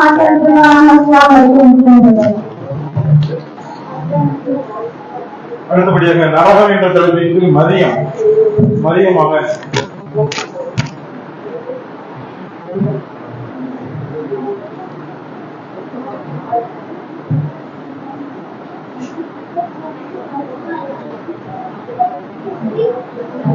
அஸ்ஸலாமு அலைக்கும் வரஹ்மத்துல்லாஹி வபரகாத்துஹு. எல்லாம் வல்ல அல்லாஹ்வின் நல்லடியார்களே, நான் உங்கள் முன் எடுத்துக்கொண்ட தலைப்பு நரகம். இந்த நரகத்தை எடுத்துக்கொண்டோம் என்றால் அந்த நரகத்தை சிறிய தண்டனை நெருப்பாலான செருக்கு. அதை நாம் அனுபவம் என்றால் நம்முடைய ஊரை உருக்கிவிடும். அதை போன்று நரகத்தின் உணவு என்னவென்றால் நூல். அதை நரகவாசிகள் உண்டால் அவர்களின் துண்டை கீழ்ந்துவிடும். அதை போன்று நரகத்தின் குடியில் என்னவென்றால் வேலை மற்றும் தரம். அதை நரகவாசிகள் கொடுப்பார்கள். இதை போன்று நரகத்திலே ஏராளமான தண்டனை இருக்கிறது. ஆனால் நாம் நன்மையை சேர்த்து வைக்கிறோமா என்று பார்த்தால் கிடையாது. எனவே நாம் நன்மையை சேர்த்து வைத்து தீமையை தடுக்கும் அன்பர்களாக அல்லாஹ் உங்களையும் என்னையும் ஆக்கி அருள் புரிவானாக. அஸ்ஸலாமு அலைக்கும் வரஹ்மத்துல்லாஹி. அடுத்தபடியாக இதுல நிறைய பேர் பேசிக்கிட்டே இருக்கீங்க. நான் மறுபடியும் சொல்லிக்கிட்டே இருக்கேன், நீங்க கவனிக்கவே மாட்டேங்கிறீங்க. சரியா? அங்க பயான் நடக்க நீங்க பேசிக்கிட்டே தான் இருக்கீங்க, பேசக்கூடாது. சரியா? அடுத்து அன்பளிப்பு செய்யும் என்ற தலைப்புக்கு சமீனாவுக்கு அடுத்து பாத்திமா, பிறர் கண்ணியம் காப்பது. பாத்திமா வந்துருங்க, அப்படி வந்துருங்க. அஸ்ஸலாமு அலைக்கும் வரஹ்மத்துல்லாஹி வபரகாத்துஹு. எல்லா வல்ல அல்லாஹ்வின் நல்லடியார்களே, நான் உங்கள் முன் எடுத்துக்கொண்ட தலைப்பு அன்பளிப்பு செய்வோம். அன்பளிப்பு என்றால் என்ன என்பதை பார்ப்போம். இஸ்லாம் ஒரு வடிவான வழிமுறை கற்றுத் தருகிறது. அதுதான் அன்பளிப்பு. ஒரு பிறருக்கு, அதாவது நண்பருக்கு அன்பின் காரணமாக ஒரு பொருளையோ ஆடையோ உணவையோ அல்லது வேறு எதையோ கொடுப்பதின் காரணமாக அந்த இருவருக்கும் இடையே ஒரு பாச இழப்பு ஏற்படுகிறது. அதனால் தான் நபிகள் நாயகம் நமக்கு அன்பளிப்பு செய்யுமாறு கட்டளையிட்டுள்ளார்கள். அது வேற வழியில்லாமல் அவர்கள் அறிவிக்கிறார்கள். நீங்கள் ஒருவருக்கொருவர் அன்பளிப்பு செய்து நேசத்தை ஏற்படுத்திக் கொள்ளுங்கள் அவர்கள் கூறுகிறார்கள். முதலே அன்பளிப்பு என்றால் என்ன என்பதை பார்ப்போம். அன்பளிப்பு என்றால்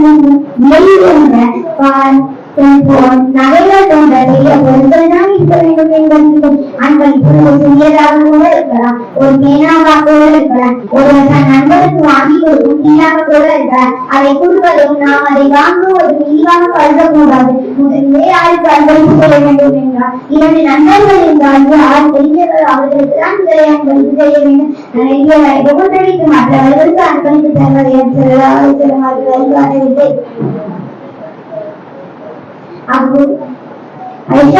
அவர்கள் அறிவிக்கிறார்கள்.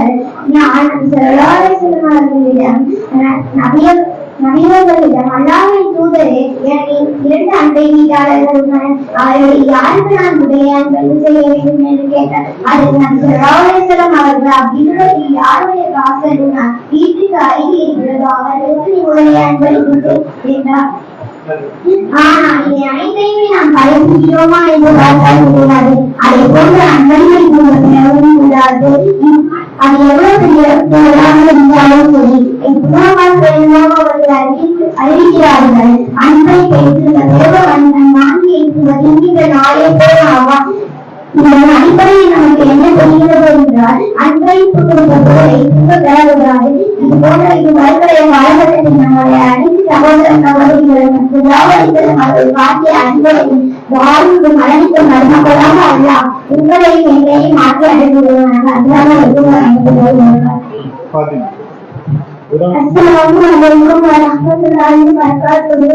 நான் பேச வேண்டும் காப்போம். அதுதான் நமக்கு வரும் செய்வது என்று தரமுடியாது. நமக்கு எந்த அளவுக்கு சொல்லப்பட்டு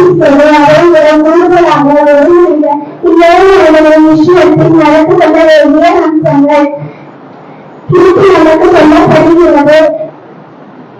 மனிதன் அடையாள் யார் ஒருவர் அவர் மன்னிக்காத வரையாளா அவர்களை மன்னிக்க மாட்டார். பிறகு மனம் புனிதமானது.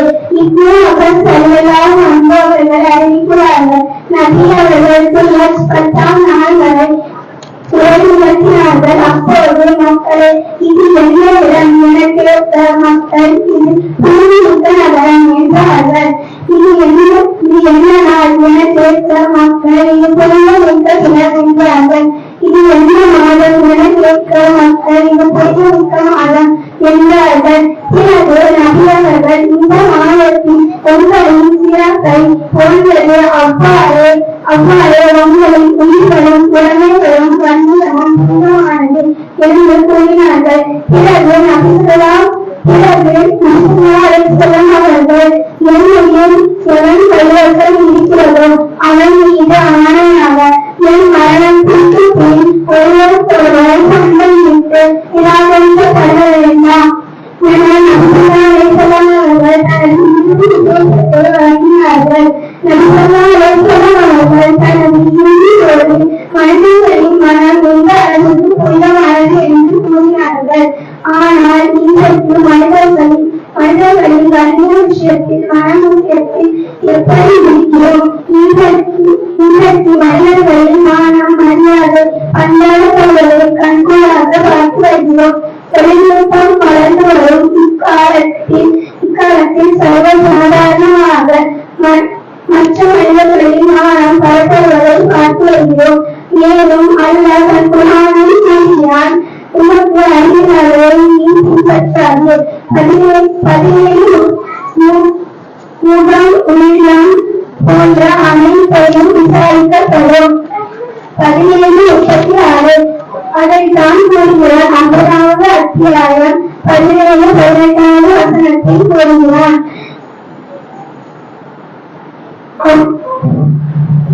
பரப்புலவும் இறப்புலவும் எடுத்தெழுந்து போவது அவனது எடுத்தெழுந்து போவது அவன் எதை பேசினாலும் அதை கண்காணிக்கும் எழுத்தாளர் இல்லாமல் இருப்பதில்லை. எனவே நாம் எதை பேசினாலும் அதை கண்காணித்து பதியக்கூடிய பதிப்பாளர் நம்மிடத்தில் இருக்கிறார்கள். அப்படி இருக்கும் போது நம்முடைய நாம் நம்முடைய ஒவ்வொரு சொல்லையும் செயலையும் சரியாக அமைத்துக் கொள்ளவில்லை என்றால் நாளை மறுமை நாள் பாழாகிவிடும்.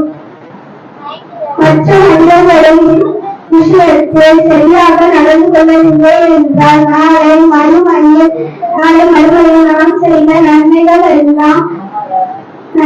எல்லாம் அந்த மனிதருக்கு கொடுப்பினத்தை கடவுள் நரகவாசிகளாகவும் ஆகிவிடுவோம் என கூறி எங்களுடைய குட்டியன் அஸ்ஸலாமு அலைக்கும் வரஹ்மத்துல்லாஹி வபரகாத்துஹு. அடுத்தபடியாக தொழுகை என்ற தலைப்பிற்கு ஹபீலா.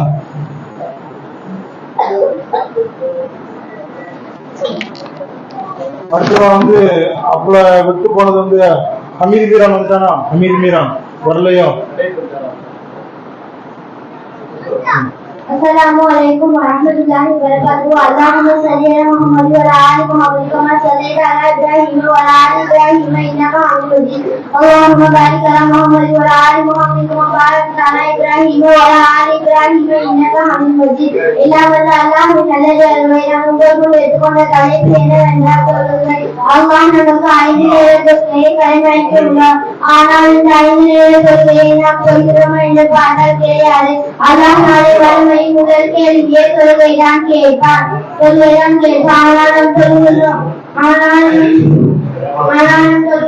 ஆனாலும் தொழுகை அலட்சியமாக இருக்கிறோம். முகமது நபி ஸல்லல்லாஹு அலைஹி வஸல்லம் அவர்கள் கூறுகின்றார்கள், யார் பத்து தொழுகிறாரோ அவர் காதில் ஷைத்தான் சிந்தை கட்டுகிறார் என்று கூறுகின்றார்கள்.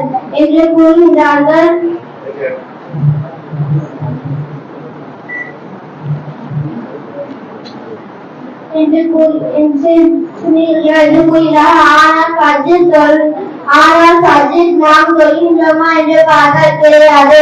ஆனால் நாம் தொழாமல் விட்டால் நாம் சொர்க்கத்தில் நுழைவோமா என்று பார்த்தால் கிடையாது. எனவே வரக்கூடிய காலத்தில் 5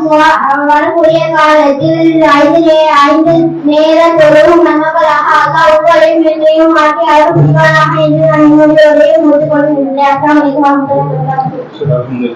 இதுல யாராவது பேசாம இருக்கிறீங்களா? ஏதோ யாரும் விடுபட்டு இருக்கீங்களா? ஆசியாவா உன் பேரு? உண்மை என்ற தலைப்பு தானே உனக்கு?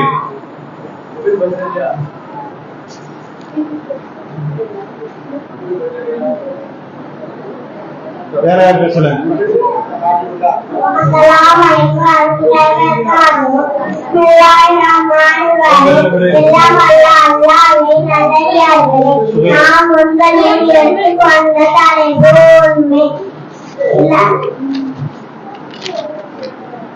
இந்த தலைப்பு என்றால் இந்த காலகட்டத்தில் தொலைபேசாத மனிதர்கள் இருக்கிறார்களா என்று பார்த்தால் அவர்கள் உண்மை மட்டும்தான் பேசுவார்கள்.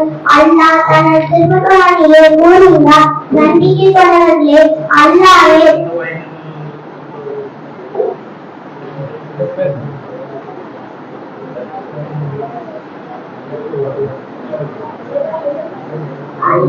தன்னுடைய திருக்குர்ஆனிலே கூறுகிறார், இப்ராஹிம் நபியை ஏற்றுக்கொண்ட வேண்டாம் தன்னுடைய வாழ்க்கையில் 3 பொய்தான் சொல்கின்றோம். ஆனால் நாம் ஒரு நாளைக்கு ஏராளமான பொய் சொல்கின்றோம். எனவே வரக்கூடிய காலத்தில் உண்மை பேசும் நன்மைகளாக அல்லாஹ் உங்களையும் என்னையும் மாற்றி அருள் புரிவாகவும். அஸ்ஸலாமு அலைக்கும் வரஹ்மத்துல்லாஹி வபரகாத்துஹு. வேற யாராவது விடுபட்டு இருக்கீங்களா? நீ உனக்கு என்ன தலைப்பு கொடுத்திருந்தாங்க? ஆசிரியர் என்ன தலைப்பு கொடுத்திருந்தாங்க?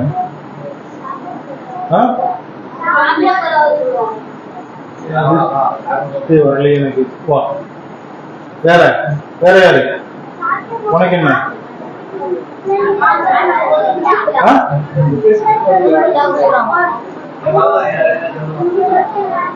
சூறா வரையும் கொடுத்திருந்தாங்க உனக்கு?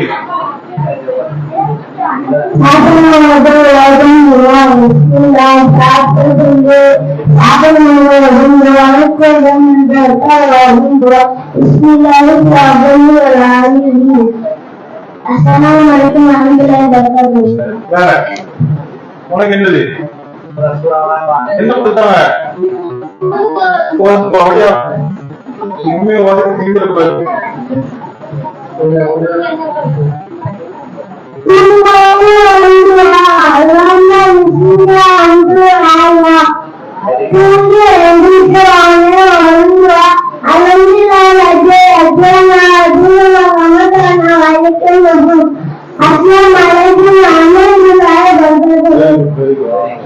அடுத்து உனக்கு என்ன சொல்லலாம்? Assalamualaikum warahmatullahi wabarakatuh. Bismillahirrahmanirrahim. Wallahu Allahu samad rahim walam yulad walam yakul lahu kufuwan ahad. Assalamualaikum warahmatullahi wabarakatuh. எல்லாரும் முடிஞ்சுக்கலாம்.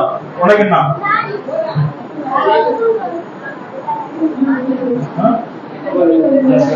கொடுக்குங்களா? உனக்கு கொடுத்துருந்தாங்களோ?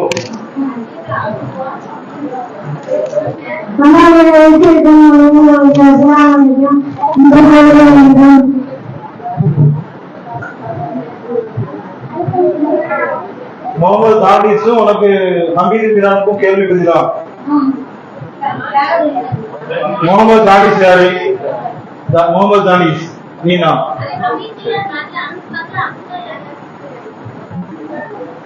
அப்போ நீ வா, நீ சொல்லிட்டியா? என்ன சொல்லணும்? நீ என்ன கொடுக்குங்களா? வீட்டுக்கு நுழைய போவா? என்னது கொடுக்குங்களா? என்ன தெரியும்? இவங்க 10 நாள் பரீட்சை முடியா? என்ன வருது? என்ன சொல்லிருக்கா? கொடுக்குங்களா? சொல்லு, தெரிஞ்சு சொல்லு. சரி நாம எல்லாம் ஜெகன் தான். அங்க பாருங்க, அங்க பாத்து சரி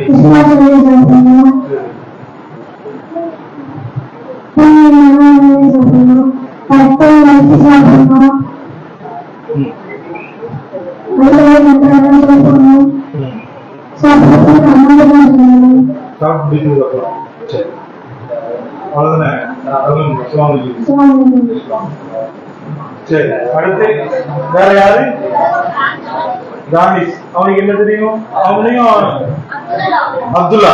நீ வா, கேள்வி சொல்லி. யாரு கேள்வி கேட்கணும்? நீ கேட்பியா? நீ பதில் சொல்லுவா. கேள்வி கேட்பா, நீ பதில் சொல்லுவ. இங்க பாருங்க அப்படி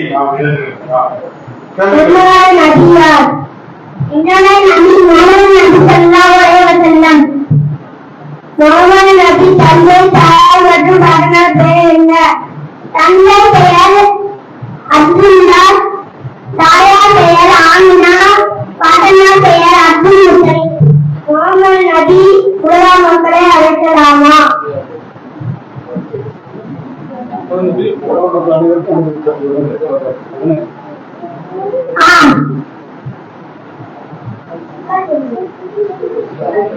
மாமு சொல்றா, நீ அடுத்த கேள்வி கேளு.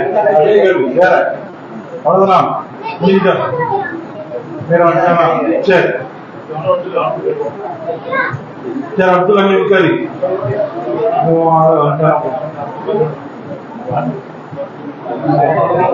என்னாச்சு? பயங்கர வந்தியோ? லேட்டா வந்தியோ? வேலைக்கு போறானா?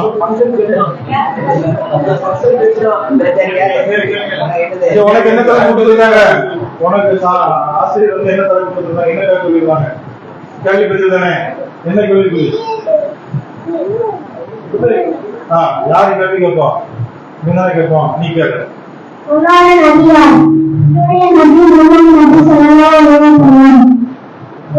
நபி தந்தை தாயார் மற்றும் பாட்டனார் பெயர் என்ன?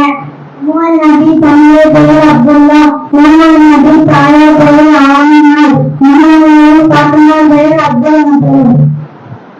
முகமது நபி உலக மக்களை அழைக்கலாமா? முகமது நபி அவர்கள் அனைத்து மக்களும்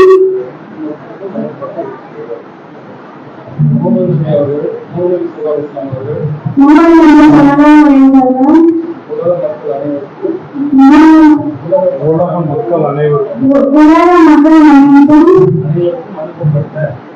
அனைத்தும் அனுப்பப்பட்ட சீர்தூதன். சரி, அவ்வளவுதானே? அஸ்ஸலாமு அலைக்கும் சொல்லிடுங்க.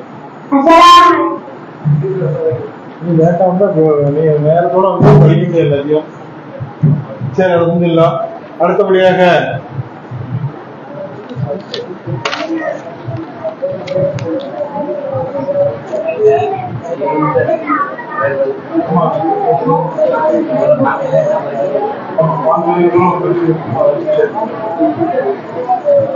சரி, அல்ஹம்துலில்லாஹ். அடுத்தபடியாக கல்வியின் அவசியம் என்ற தலைப்பின் கீழ் தென்காசி மாவட்ட தலைவர் சகோதரர் அப்துல் சலாம் அவர்கள் உரை நிகழ்த்துவார்கள். அஸ்ஸலாமு அலைக்கும் வரஹ்மத்துல்லாஹி வபரகாத்துஹு.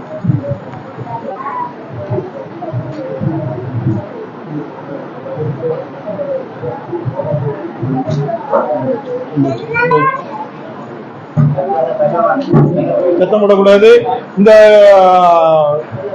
மாவட்டத்தில் அவங்க பேசுறதுல இருந்து கேள்வி கேட்கப்படும். கேள்வி கேட்டு அதுக்கு பரிசுகள் வழங்கப்படும். கவனமா கேட்கணும் நீங்க, சரியா? நான் பேசுறது புரியல அப்படின்னா கையெழுத்து, சரியா?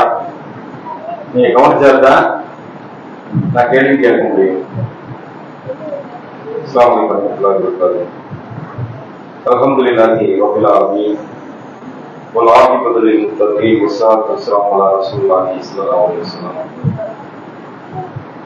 கண்ணியத்திற்குரிய சகோதர சகோதரிகளே, மாணவ செல்வங்களே, உங்கள் அனைவரின் மீதும் அல்லாஹ்வுடைய சாந்தியும் சமாதானமும் ஒன்றாத பெரும் கருணையும் நிகழ்வுள்ள பிரார்த்தித்தவனாக அல்லாஹ்வுடைய பேரருளால் கடந்த சில நாட்களாக கோடைகால பயிற்சி வகுப்பை நாம் நிறைவு செய்துவிட்டு இந்த நிறைவு நிகழ்ச்சியில் நாம் எல்லாம் இங்கே அமர்ந்திருக்கின்றோம். கோடைகால நிறைவு நிகழ்ச்சி அப்படின்னா நம்முடைய பிள்ளைகளுடைய கல்வி ஆண்டு நிறைவு செய்ததற்கு பின்னால் அடுத்த வகுப்பை நோக்கி நம்முடைய பிள்ளைகள் செல்வதற்கு கிடைத்த ஒரு கால அளவுதான் இந்த கல்வியுடைய ஆண்டு.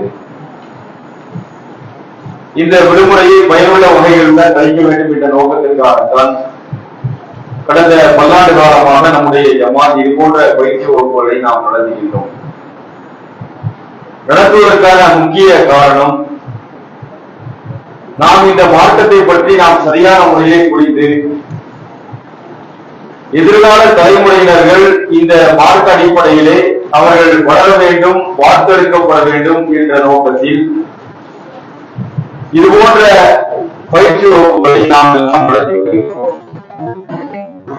இப்ப இங்க இருக்கக்கூடிய பிள்ளைங்க வந்து என்ன படிக்கலாமா, என்ன படிக்கிறீங்க? சிக்ஸ்த். நீங்க என்ன படிக்கிறீங்க? சிக்ஸ்த். நீங்க என்ன படிக்கிறீங்க? சொல்லுங்க. நீங்க கையை தூக்கின பொண்ணுதான், நீதான் ஃபிஃப்த். நீங்க படிச்சதுக்கு அப்புறம் எதுவா வரணும் அப்படின்னு ஆசைப்படுறீங்க? இப்ப எங்கிட்ட பதில் சொன்ன மாணவர்கள்ட்ட கேட்கிறோம்.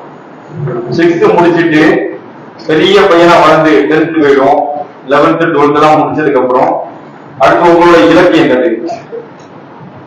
யாராவது ஒருத்தர் கைவிட்டு சொல்லுங்க. சொல்லுமா? டாக்டரா போகணும், மாஷா அல்லாஹ். சொல்லுங்க. கலெக்டர், மாஷா அல்லாஹ், சூப்பர். அடுத்து நீ சொல்லு. கலெக்டரா போகணும், மாஷா அல்லாஹ். 2 கலெக்டர் நம்ம முதலியார்பட்டியில வந்து நம்முடைய பயிற்சி வகுப்புல நீ போலீஸ், மாஷா அல்லாஹ். கலெக்டர் 3 ஆலிமா, மாஷா அல்லாஹ். சரி, அல்ஹம்துலில்லாஹ். அடுத்து நான் கேட்கிறேன், ஒவ்வொருத்தருடைய இடைவெளியில கேட்பேன், சரியா? அப்ப நாம வந்து படிக்கணும் அப்படின்னா ஒரு இலக்கு இருக்கணும். நாம வந்து இன்னைக்கு முஸ்லிம்களாக நாம இருக்கோம் அப்படின்னா நமக்குரிய இலக்கு என்னது? இன்னைக்கு நாம படிக்கிறோம், ஒரு கலெக்டராக போகணும், ஒரு போலீஸாக போகணும், ஒரு டாக்டராக போகணும் அப்படிங்கக்கூடிய ஒரு நோக்கம் இருக்குது. முஸ்லிம்களாக இருக்கக்கூடிய நமக்கு வந்து என்ன நோக்கம் இருக்கணும்? சொல்லுங்க. கேள்வி கேட்கப்படும் சொல்லிட்டாங்களா தலைவர்? அப்புறம் கேள்வி கேட்காம இருக்க முடியாது. முஸ்லிம்களாக இருக்கக்கூடிய நாம இல்லையே கோடைகால பயிற்சி மூலம் இங்க படிச்சிருக்கீங்க. எதுக்காக படிச்சிருக்கீங்க? என்ன காரணம் சொல்லுமா?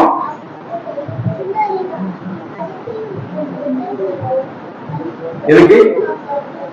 சொர்க்கத்துக்கு போறது. மாஷா அருமையான ஒரு பதில். ஷார்ட் அண்ட் ஸ்வீட்டா முடிச்சாங்க. இதுக்கப்புறம் இடையில வேற ஒரு கேள்வி கேட்கிறேன் இன்ஷா அல்லாஹ். நாம இந்த இடத்துல இந்த கல்வியை கற்பதற்கான காரணம் என்பது ஒரே ஒரு நோக்கம் தான், சொர்க்கத்துக்கு போகணும். இந்த நோக்கத்தை நாம பிரதானமாக எல்லா இடத்துலயும் நாம வச்சுட்டோம் அப்படின்னு வைங்க.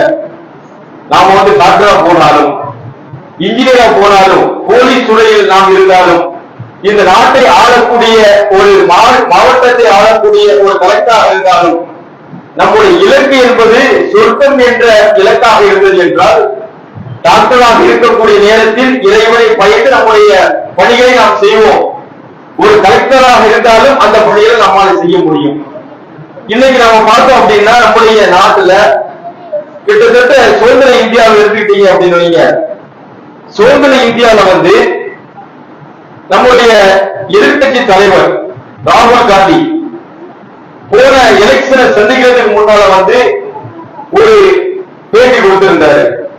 என்ன பேட்டி அப்படின்னா, இந்த தேர்தலில் நடந்து முடிஞ்ச தேர்தல், இந்த தேர்தலில் நான் வெற்றி பெற்றாலும் இங்க இருக்கக்கூடிய அதிகாரிகள் அனைவர்களும் யாராக இருக்கின்றார்கள் என்றால் RSS அமைப்பை சார்ந்தவர்களாக, பெரும்பாலானவர்கள் அவங்க சார்ந்தவர்களாக இருக்கின்றார்கள் அப்படின்னு சொல்லிட்டு அவர் அதிகாரிகள் நான் ஆட்சிக்கு வந்தாலும் ஆளக்கூடியவர்கள் அதிகாரிகளாக இருப்பார்கள், அதிகாரிகளாக இருக்கக்கூடியவர்கள் RSS பின்புலத்தை கொண்டவர்களாக இருக்கின்றார்கள் என்ற தகவலை சொல்றாரு. எதை பிரதானமாக அவர் எதை மையப்படுத்தி அவர் எண்ணி சொல்கிறார் என்றால், அதிகார வர்க்கத்தில் இருக்கக்கூடியவர்கள் ஒரு கலெக்டர், அது மாதிரி முக்கியமான கேபினட் துறையை நிர்வகிக்கக்கூடிய அரசு செயலர்கள், இப்படி இந்த நாட்டை ஆளுமை செய்யக்கூடிய ஆட்சியாளர்களுக்கு கீழ் இருக்கக்கூடிய அதிகாரிகள் அனைவர்களும் RSS பின்புலத்தை கொண்டவர்களாக இருக்கின்றார்கள். கிட்டத்தட்ட நூற்றாண்டு காலமாக அவர்களுடைய முயற்சி. என்ன நூற்றாண்டு காலம்? நம்முடைய நாடு எப்போது சுதந்திரம் பெற்றது?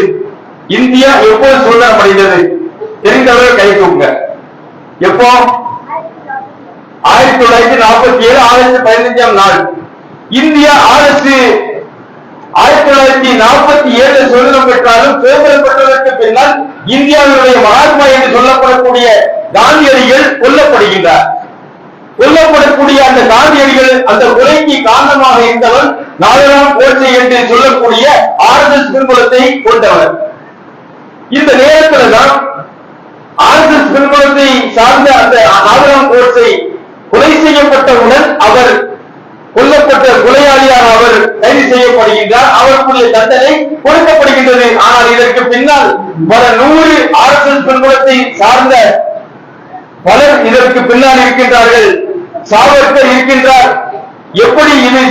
எப்படி புறமூடப்படுகின்றது என்றால், இதை இந்த நாட்டை ஆளக்கூடிய பிரதமர், முதல் பிரதமர் யார்? முதல் பிரதமர் யார்? இந்தியாவில் முதல் பிரதமர் யாராச்சும் தெரியுமா? யாருக்காச்சு? நாமெல்லாம் இன்னும் கல்வியில விழிப்புணர்வோடு நாம் இருக்கணுங்கிறதுக்காக நாம சொல்றோம். முதல் பிரதமர் ஜவஹர்லால் நேரு ஹோம் மினிஸ்டருக்கு, உள்துறை அமைச்சருக்கு ஒரு லெட்டர் எழுதுறாரு. எழுதக்கூடிய நேரத்தில் அவர் என்ன சொல்லி எழுதுறாரு தெரியுமா? இதை SM முஸ்லீம் அப்படிங்கக்கூடிய ஒரு ரிட்டையர்ட் ஐஜி, அதாவது inspector of general police IG இந்த விஷயத்தை சொல்றாரு. என்ன சொல்றாரு? ஜவஹர்லால் நேரு சர்தார் வல்லபாய் பட்டேலுக்கு கடிதம் எழுதுகின்றார். நம்முடைய நாட்டில் நம்முடைய காந்தியை கொலை செய்தவர்கள், அதற்கு காரணமானவர்கள் பல 100 RSS பின்புலத்தை சார்ந்தவர்களாக இருக்கின்றார்கள். அவர்களை நாம் தண்டனை கொடுப்பதற்கு நாம் முயற்சி செய்யக்கூடிய நேரத்தில் இந்த தகவல்கள் அவர்களுக்கு எப்படியோ கடத்தப்படுகிறது. இன்டெலிஜென்ஸ் பியூரோ என்று சொல்லக்கூடிய இந்திய உளவுத்துறையில் பல RSS பின்புலத்தை சார்ந்தவர்கள் இருக்கின்றார்கள். எப்ப?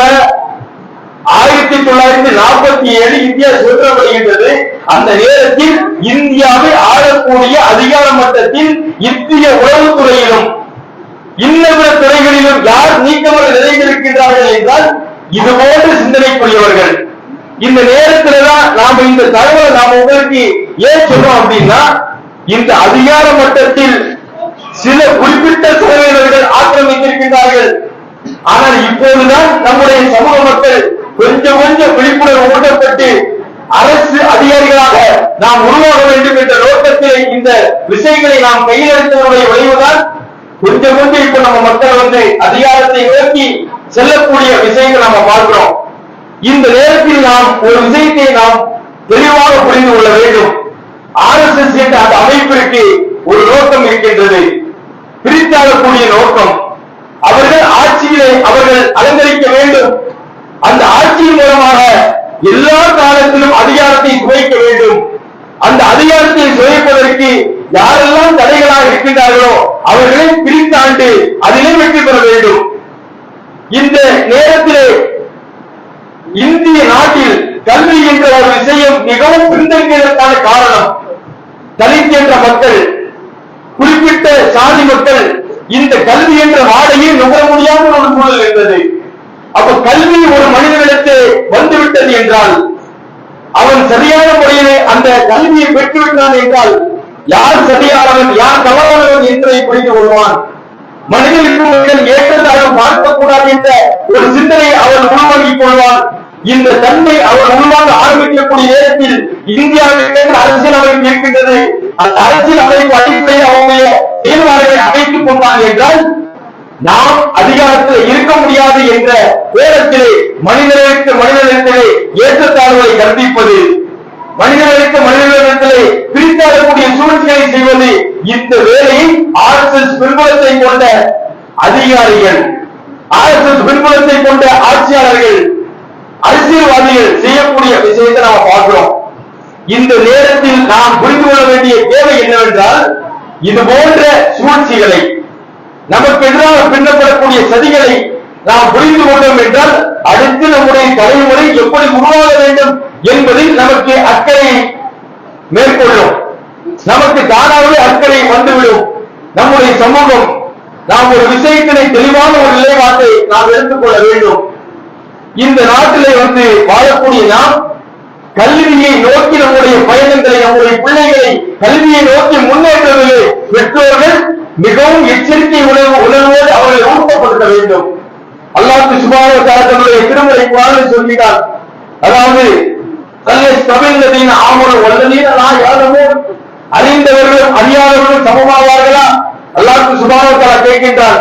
கல்வி என்பது கல்வி உணர்வோடு இருக்கக்கூடியவர்களும் கல்வி கற்காத நிலையில் இருக்கக்கூடியவர்களும் ஒருபோதும் சமமாக மாட்டார்கள் என்று அல்லாஹ் தன்னுடைய திருமறை குர்ஆனில் சொல்கிறார். மேலும் அல்லாஹ் சுப்ஹானஹு வ தஆலா அவர்களிடத்தில் சொல்கிறார், அப்போது அவர்கள் பூமியிலே அவர்கள் பயணம் செய்து பார்க்க வேண்டாமா?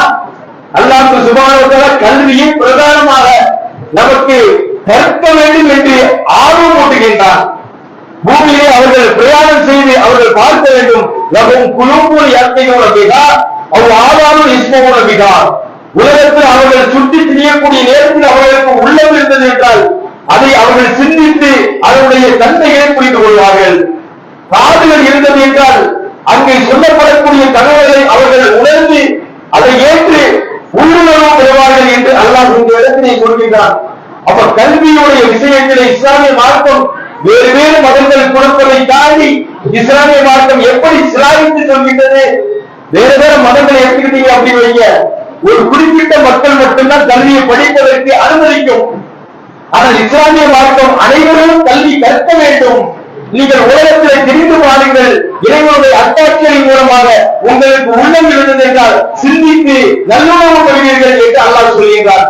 வெறும் நபிகள் ஸல்லல்லாஹு அலைஹி வஸல்லம் அவர்கள் இந்த கல்வியுடைய இந்த விஷயத்தை பற்றி சொல்லக்கூடிய நேரத்தில் உமன் சலக்க தரீக்கன், அல்லாஹ் ஒரு இப்போது சொல்றாங்க, உமன் சலக்க தரீக்கன் எல்தபிசு ஃபீஹி இல்மன் சக்கரல்லாஹு லஹு பிஹி தரீக்கன் இலல் ஜன்னah. ஒரு மனிதன் கல்வியை நோக்கி ஒரு பாதையை முயற்சி செய்கின்றார் என்றால் அவருக்கு சொர்க்கத்தினுடைய பாதையை நாம் இலகுவாக்குவோம் என்று அல்லாஹ் இப்போது சொல்றாங்க. சொர்க்கத்தினுடைய பாதை கல்வியின் மூலமாக கிடைக்கும். கல்வி என்றால் என்ன? அதுலதான் இப்ப கேள்வி இருக்குது. இன்னைக்கு நாம் ஒழுங்கு சொல்ல தெரியுமா? இவர்களும் கல்வியாளர்கள் தான். இந்தியாவினுடைய கிட்டத்தட்ட நூற்றாண்டுகளுக்கும் மேலாக அதிகார வர்க்கத்திலே குடியிருக்கக்கூடிய RSS பின்புலத்தை சார்ந்த அதிகாரிகள் உலக பார்வையில் கல்வியாளர்களாக அறியப்படுகின்றார்கள். இன்டெலிஜென்ஸ் பியூரோ, இந்தியாவினுடைய உளவுத்துறை, அதுபோன்ற ஒரு முக்கிய பதவிகளில் இருக்கக்கூடிய தகுதி வைத்தவர்கள் அவர்கள் உலக பார்வையில் கல்வியாளர்களாக இருக்கின்றார்கள். ஆனால் கல்வி என்ற அதனுடைய உண்மையான பொருளை இந்த உலகம் மறைத்து விட்டது. இப்படி போன்ற ஒரு தகுதியான ஒரு இடத்திலே கலெக்டர் ஒருத்தர் இருப்பாரு, RSS பின்புலம் தான். உள்துறை செயலருக்கு, உள்துறை அமைச்சருக்கு இந்தியாவுடைய பிரதமர் கடிதம் எழுதுகிறாரு, நாம் இந்த நேரத்திலே எச்சரிக்கை உணர்வோடு இந்த ஆட்சி நடத்துவதற்கு எச்சரிக்கை உணர்வோடு நாம் இருக்க வேண்டும். காரணம் என்னவென்றால் இந்தியாவுடைய மகாத்மா கொல்லப்பட்டிருக்கின்றால் அவருடைய கொலையிலே இது போன்ற RSS பின்புலத்தை சார்ந்த பல நூறு ஆட்கள் ஈடுபட்டிருக்கின்றார்கள். ஆனால் அவர்களை நெருங்கக்கூடிய நேரத்தில் அரசிலிருந்து தகவல் கடத்தப்படுகின்றது யார் மூலமாக என்றால் இந்த பின்புலத்திலே இருக்கக்கூடியவர்கள் மூலமாக கடத்தப்படுகின்றது. ஆனால் அதிகாரத்திலே நாம் இருக்கின்றோம், இருந்தாலும் அவர்களை கைது செய்ய முடியவில்லை என்ற ஏக்கத்திலே இந்தியாவை ஆளக்கூடிய பிரதமர் உள்துறை அமைச்சருக்கு கடிதம் எழுதுகிறார். அப்படிப்பட்ட இந்த விஷயத்தை ஒரு பிரதமராலே செய்ய முடியல அப்படின்னா அப்ப அதிகாரம் என்ற ஒரு விஷயம், கல்வி என்ற ஒரு விஷயம் அதிகாரத்திற்கு போவது மட்டும் காரணமாக இருக்கக்கூடாது. அந்த அதிகாரத்திற்கு சென்றோம் என்றால் அந்த கல்வி எப்படிப்பட்ட கல்வியாக பரிமாணமிக்க வேண்டும். நாம் முதல்ல சொல்லவில்லையா, RSS பின்புலம் கொண்ட அதிகாரிகள் அவர்கள் போல நம்முடைய கல்விகள் பிரதிபலிக்க கூடாது, ஏற்றத்தாழ்வுகள் கற்பிக்க கூடாது, தகுதியுள்ளவர்களுக்கு உரிமைகளை கொடுப்பதற்கு தடையாக இருக்கக்கூடாது, மனிதர்களிடத்தில் ஏற்றத்தாழ்வு கற்பிக்க கூடாது, உண்மைக்கு மாற்றமாக நடக்கக்கூடாது. நபிகள் நாயகம் ஸல்லல்லாஹு அலைஹி வஸல்லம் அவர் சொல்றாங்க, அல்லாஹ்வுடைய தூதருடைய பண்பு எப்படி இருக்கும் தெரியுமா? நபிகள் நாயகம் ஸல்லல்லாஹு அலைஹி வஸல்லம் அவர்கள் விரும்பக்கூடிய கல்வி என்னவென்றால், உங்களிடத்தில் யார் பாதிக்கப்பட்டு வருகிறார்களோ பாதிக்கப்பட்டு வரக்கூடியவர்களுக்கு உரிய நிவாரணத்தை கொடுக்கிற மார்க்கம். சாலையில் நம்ம போறோம் அப்படின்னா போகக்கூடிய இடத்துல இடையூறாக இருக்கக்கூடிய ஒரு பொருள் பின்னால் வரக்கூடியவர்களுக்கு அதனால் பாதிப்பு ஏற்படும் என்று நீங்கள் கருதுவீர்கள் என்றால் அந்த பொருளை நீங்கள் அப்புறப்படுத்த வேண்டும். மார்க்கம் சொல்லக்கூடிய வழிமுறை. இதற்கு மார்க்கம் எதோடு தொடர்படுத்துகிறது என்றால் ஈமானில் ஒரு அம்சம் என்றால் அவருடைய குரல் சொல்றாங்க. இந்த இடத்துல பின்னால வரக்கூடியவர்கள் முஸ்லீம் அப்படின்னு அல்லாஹ்வுடைய தூதர் சொல்லல, சாலையில் நடந்து வரக்கூடிய மக்கள், பொதுமக்கள், அவர் முஸ்லீமாக இருக்கலாம், இன்னபிற மதத்தை சார்ந்தவனாக இருக்கலாம், ஏன் கடவுளை மறுக்கக்கூடியவனாக கூட இருக்கலாம். ஆனால் அந்த மனிதன் பாதிக்கப்படக்கூடாது, மனிதனுக்கு மனிதன் பாகுபாடு இருக்கக்கூடாது. நாம் இன்னைக்கு நாம கலெக்டரா வரோம் அப்படின்னா வரக்கூடிய அந்த இடத்திலே நாம் கலெக்டராக வரக்கூடிய நேரத்திலே நாம் இந்த மார்க்கத்தை நாம் புரிந்து கொண்டோம் என்றால் அல்லாஹ்வுடைய தூதருடைய இந்த செய்தி நமக்கு முன்னால் வந்து நிற்கும்.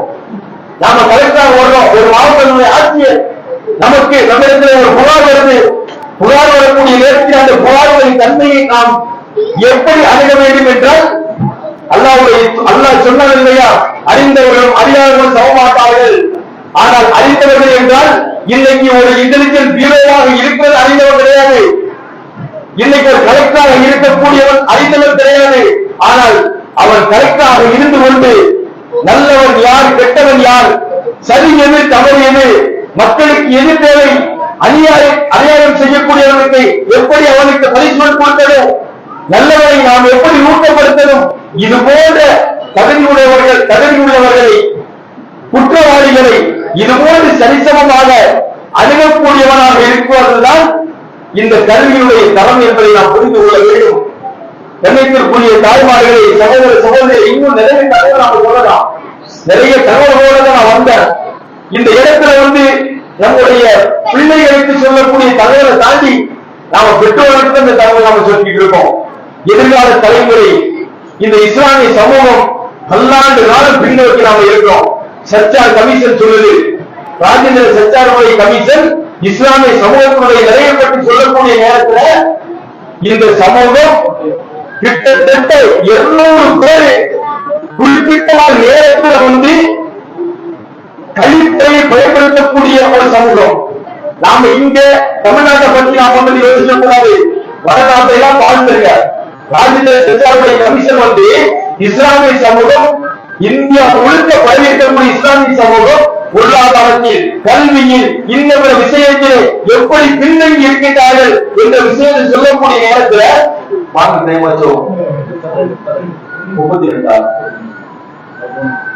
பின்னங்கி இருக்கு அப்படின்னு சொல்லக்கூடிய அளவுல இஸ்லாமிய சமூகம் அவ்வளவு பின்னங்கி இருக்குது. இந்த நேரத்தில் நாம என்ன செய்யணும்? கல்வியிலையும் பின்னங்கி இருக்கு, பல தகவல்கள் கொடுக்கப்படுது. இந்த நேரத்தில் பெற்றோராக இருக்கக்கூடிய நாம் நம்முடைய பிள்ளைகளை எதிர்கால தலைவர்களுடைய கல்வியிலே 2 கல்வியை நான் சொல்ல வரேன். இஸ்லாமிய மார்க்கத்துல 2 கல்வி இருக்குதா? தெரிஞ்சவங்க சொல்லுங்க. இஸ்லாமிய மார்க்கத்துல மார்க்க கல்வி, உலக கல்வி அப்படிங்கிற இடம் இருக்குதா? இருக்குதா? இல்லையா? எல்லாருமே அமைதியா இருக்கீங்க. இஸ்லாமிய மார்க்கத்துல 2 கல்வி இருக்குதா? ஒரே கல்விதான். கான்பிடண்டா இருக்கீங்களா? இல்ல, இஸ்லாமிய மார்க்கத்தை மார்க்க கல்வி, உலக கல்வி ஒண்ணுதான். இஸ்லாமிய மார்க்கத்துல கல்வி அப்படிங்கிறது ஒண்ணுதான். நாம கற்கக்கூடிய உலக கல்வி அப்படிங்கக்கூடிய டைட்டில் இருக்கும்.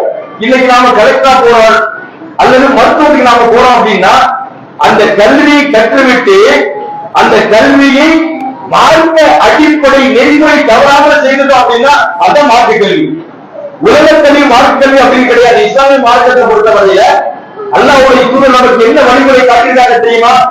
காலையில் எழுந்ததில் இருந்து இரவு படுக்கை செல்வது வரை, ஒரு மனிதன் பிறந்ததில் இருந்து மரணத்தை தழுவுவது வரை நடைமுறை வாழ்க்கையை கடைபிடிக்கக்கூடிய ஒவ்வொரு செயல்பாடுகளையும் சொல்லிக் கொடுத்த மார்க்கம் இஸ்லாமிய மார்க்கம். அப்படிப்பட்ட மார்க்கத்துல இன்னைக்கு நாம கரெக்டா போனாலும் அது இஸ்லாமிய கல்விதான். இஸ்லாமிய நெறிமுறை தவறாமல் நடக்கிறது தெரியுமா? அந்த நெறிமுறை தவறாமல் நடப்பதற்கு தூண்டுதல் தெரியுமா? அதான் இஸ்லாமிய கல்வி. டாக்டரா போனாலும் இன்னொரு துறைக்கு போனாலும் போலீஸ் அதிகாரியா இருப்பான். அவன் இந்தியாவுடைய அந்த லாபடி அவன் தீர்வு சொல்லணும் அப்படின்னா நடக்கல அப்படின்னா அது மார்க்கத்துக்கு புறமான கல்வி.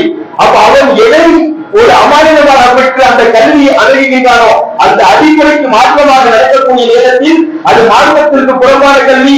அந்த விதிமுறைக்கு உட்பட்டு அவன் செயலாற்றினான் என்றால் அதுதான் மார்க்க கல்வி. அவருடைய கண்ணியத்திற்குரிய தாய்மார்கள் இந்த நேரத்துல 2-3 விஷயங்களை சொல்லலாம் அப்படின்னு நாம நினைச்சோம். பெற்றோர்களுக்கு சொல்லக்கூடிய தகவல் நாம சொல்லிட்டோம். நம்முடைய பிள்ளைகளை கல்வி கற்பதில் பிள்ளைகளை பிரதானமாக நீங்கள் ஊக்கப்படுத்த வேண்டும் என்ற முதல் தகவலை சொல்லிட்டு சொல்லிங்களா?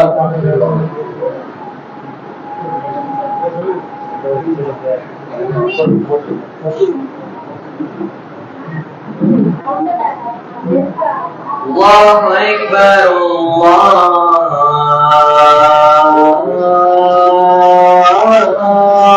Akbar, Allahu Akbar,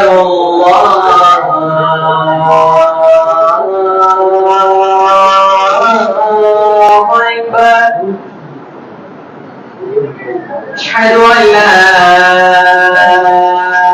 ilaha illallah. Ashhadu an la ilaha illallah. Ashhadu anna Muhammadan Rasulullah. أشهد أن محمدا رسول الله. حي على السلام. حي على السلام. حي على الفلاح. حي على الفلاح.